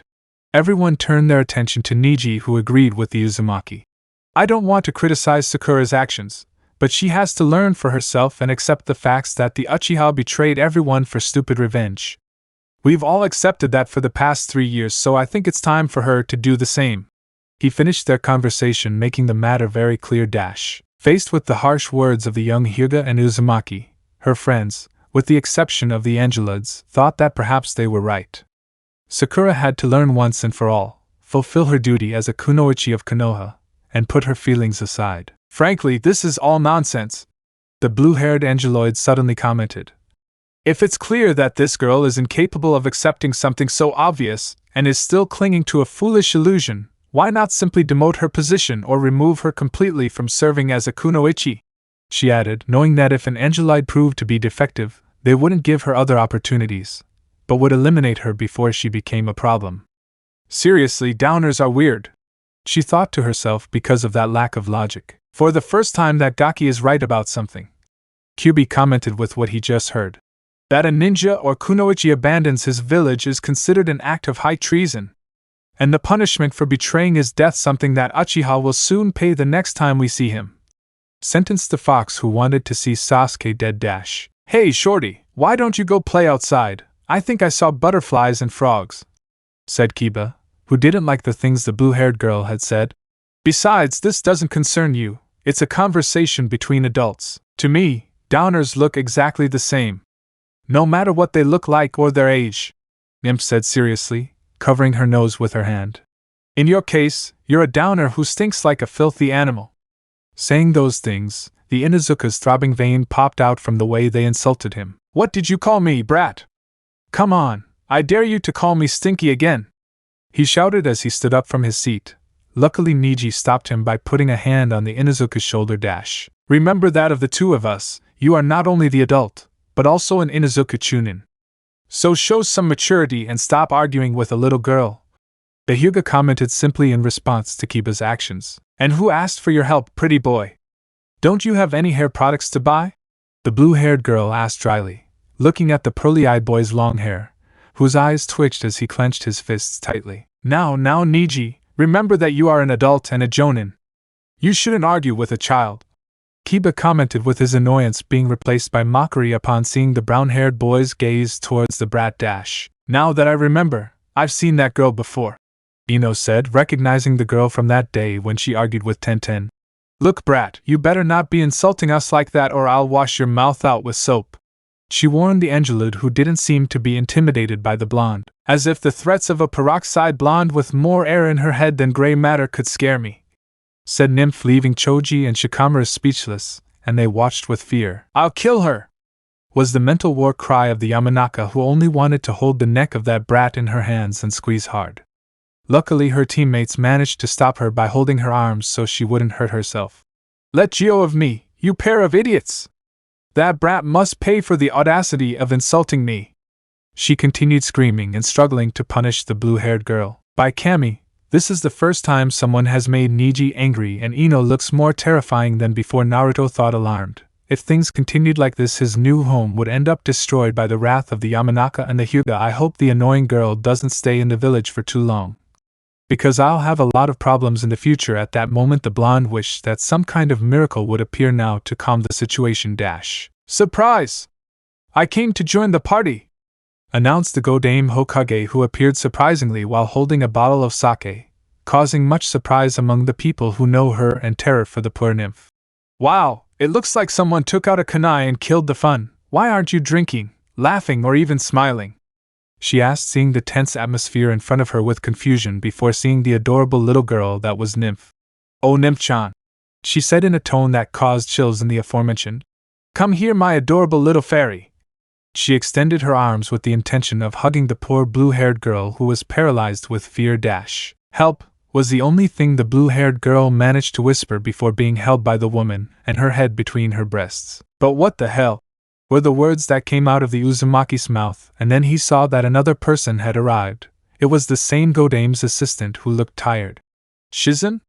What are you? Oh no, I didn't get there in time, said the black-haired girl, trying to catch her breath because she was running while trying to stop the Senju. Tsunade-sama started drinking when she found out about the party that they're having a party.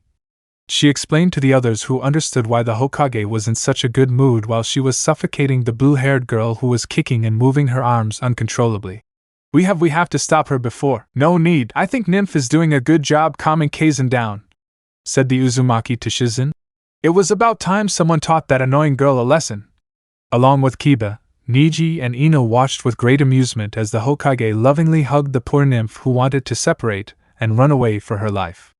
Tsunade certainly did something good to liven up the party. Let me know in the comments below if you guys want the next part. Also check out my other video that has been shown and left. Thank you for watching. If you enjoyed this video please like and share this video. And have a fantastic day. Bye.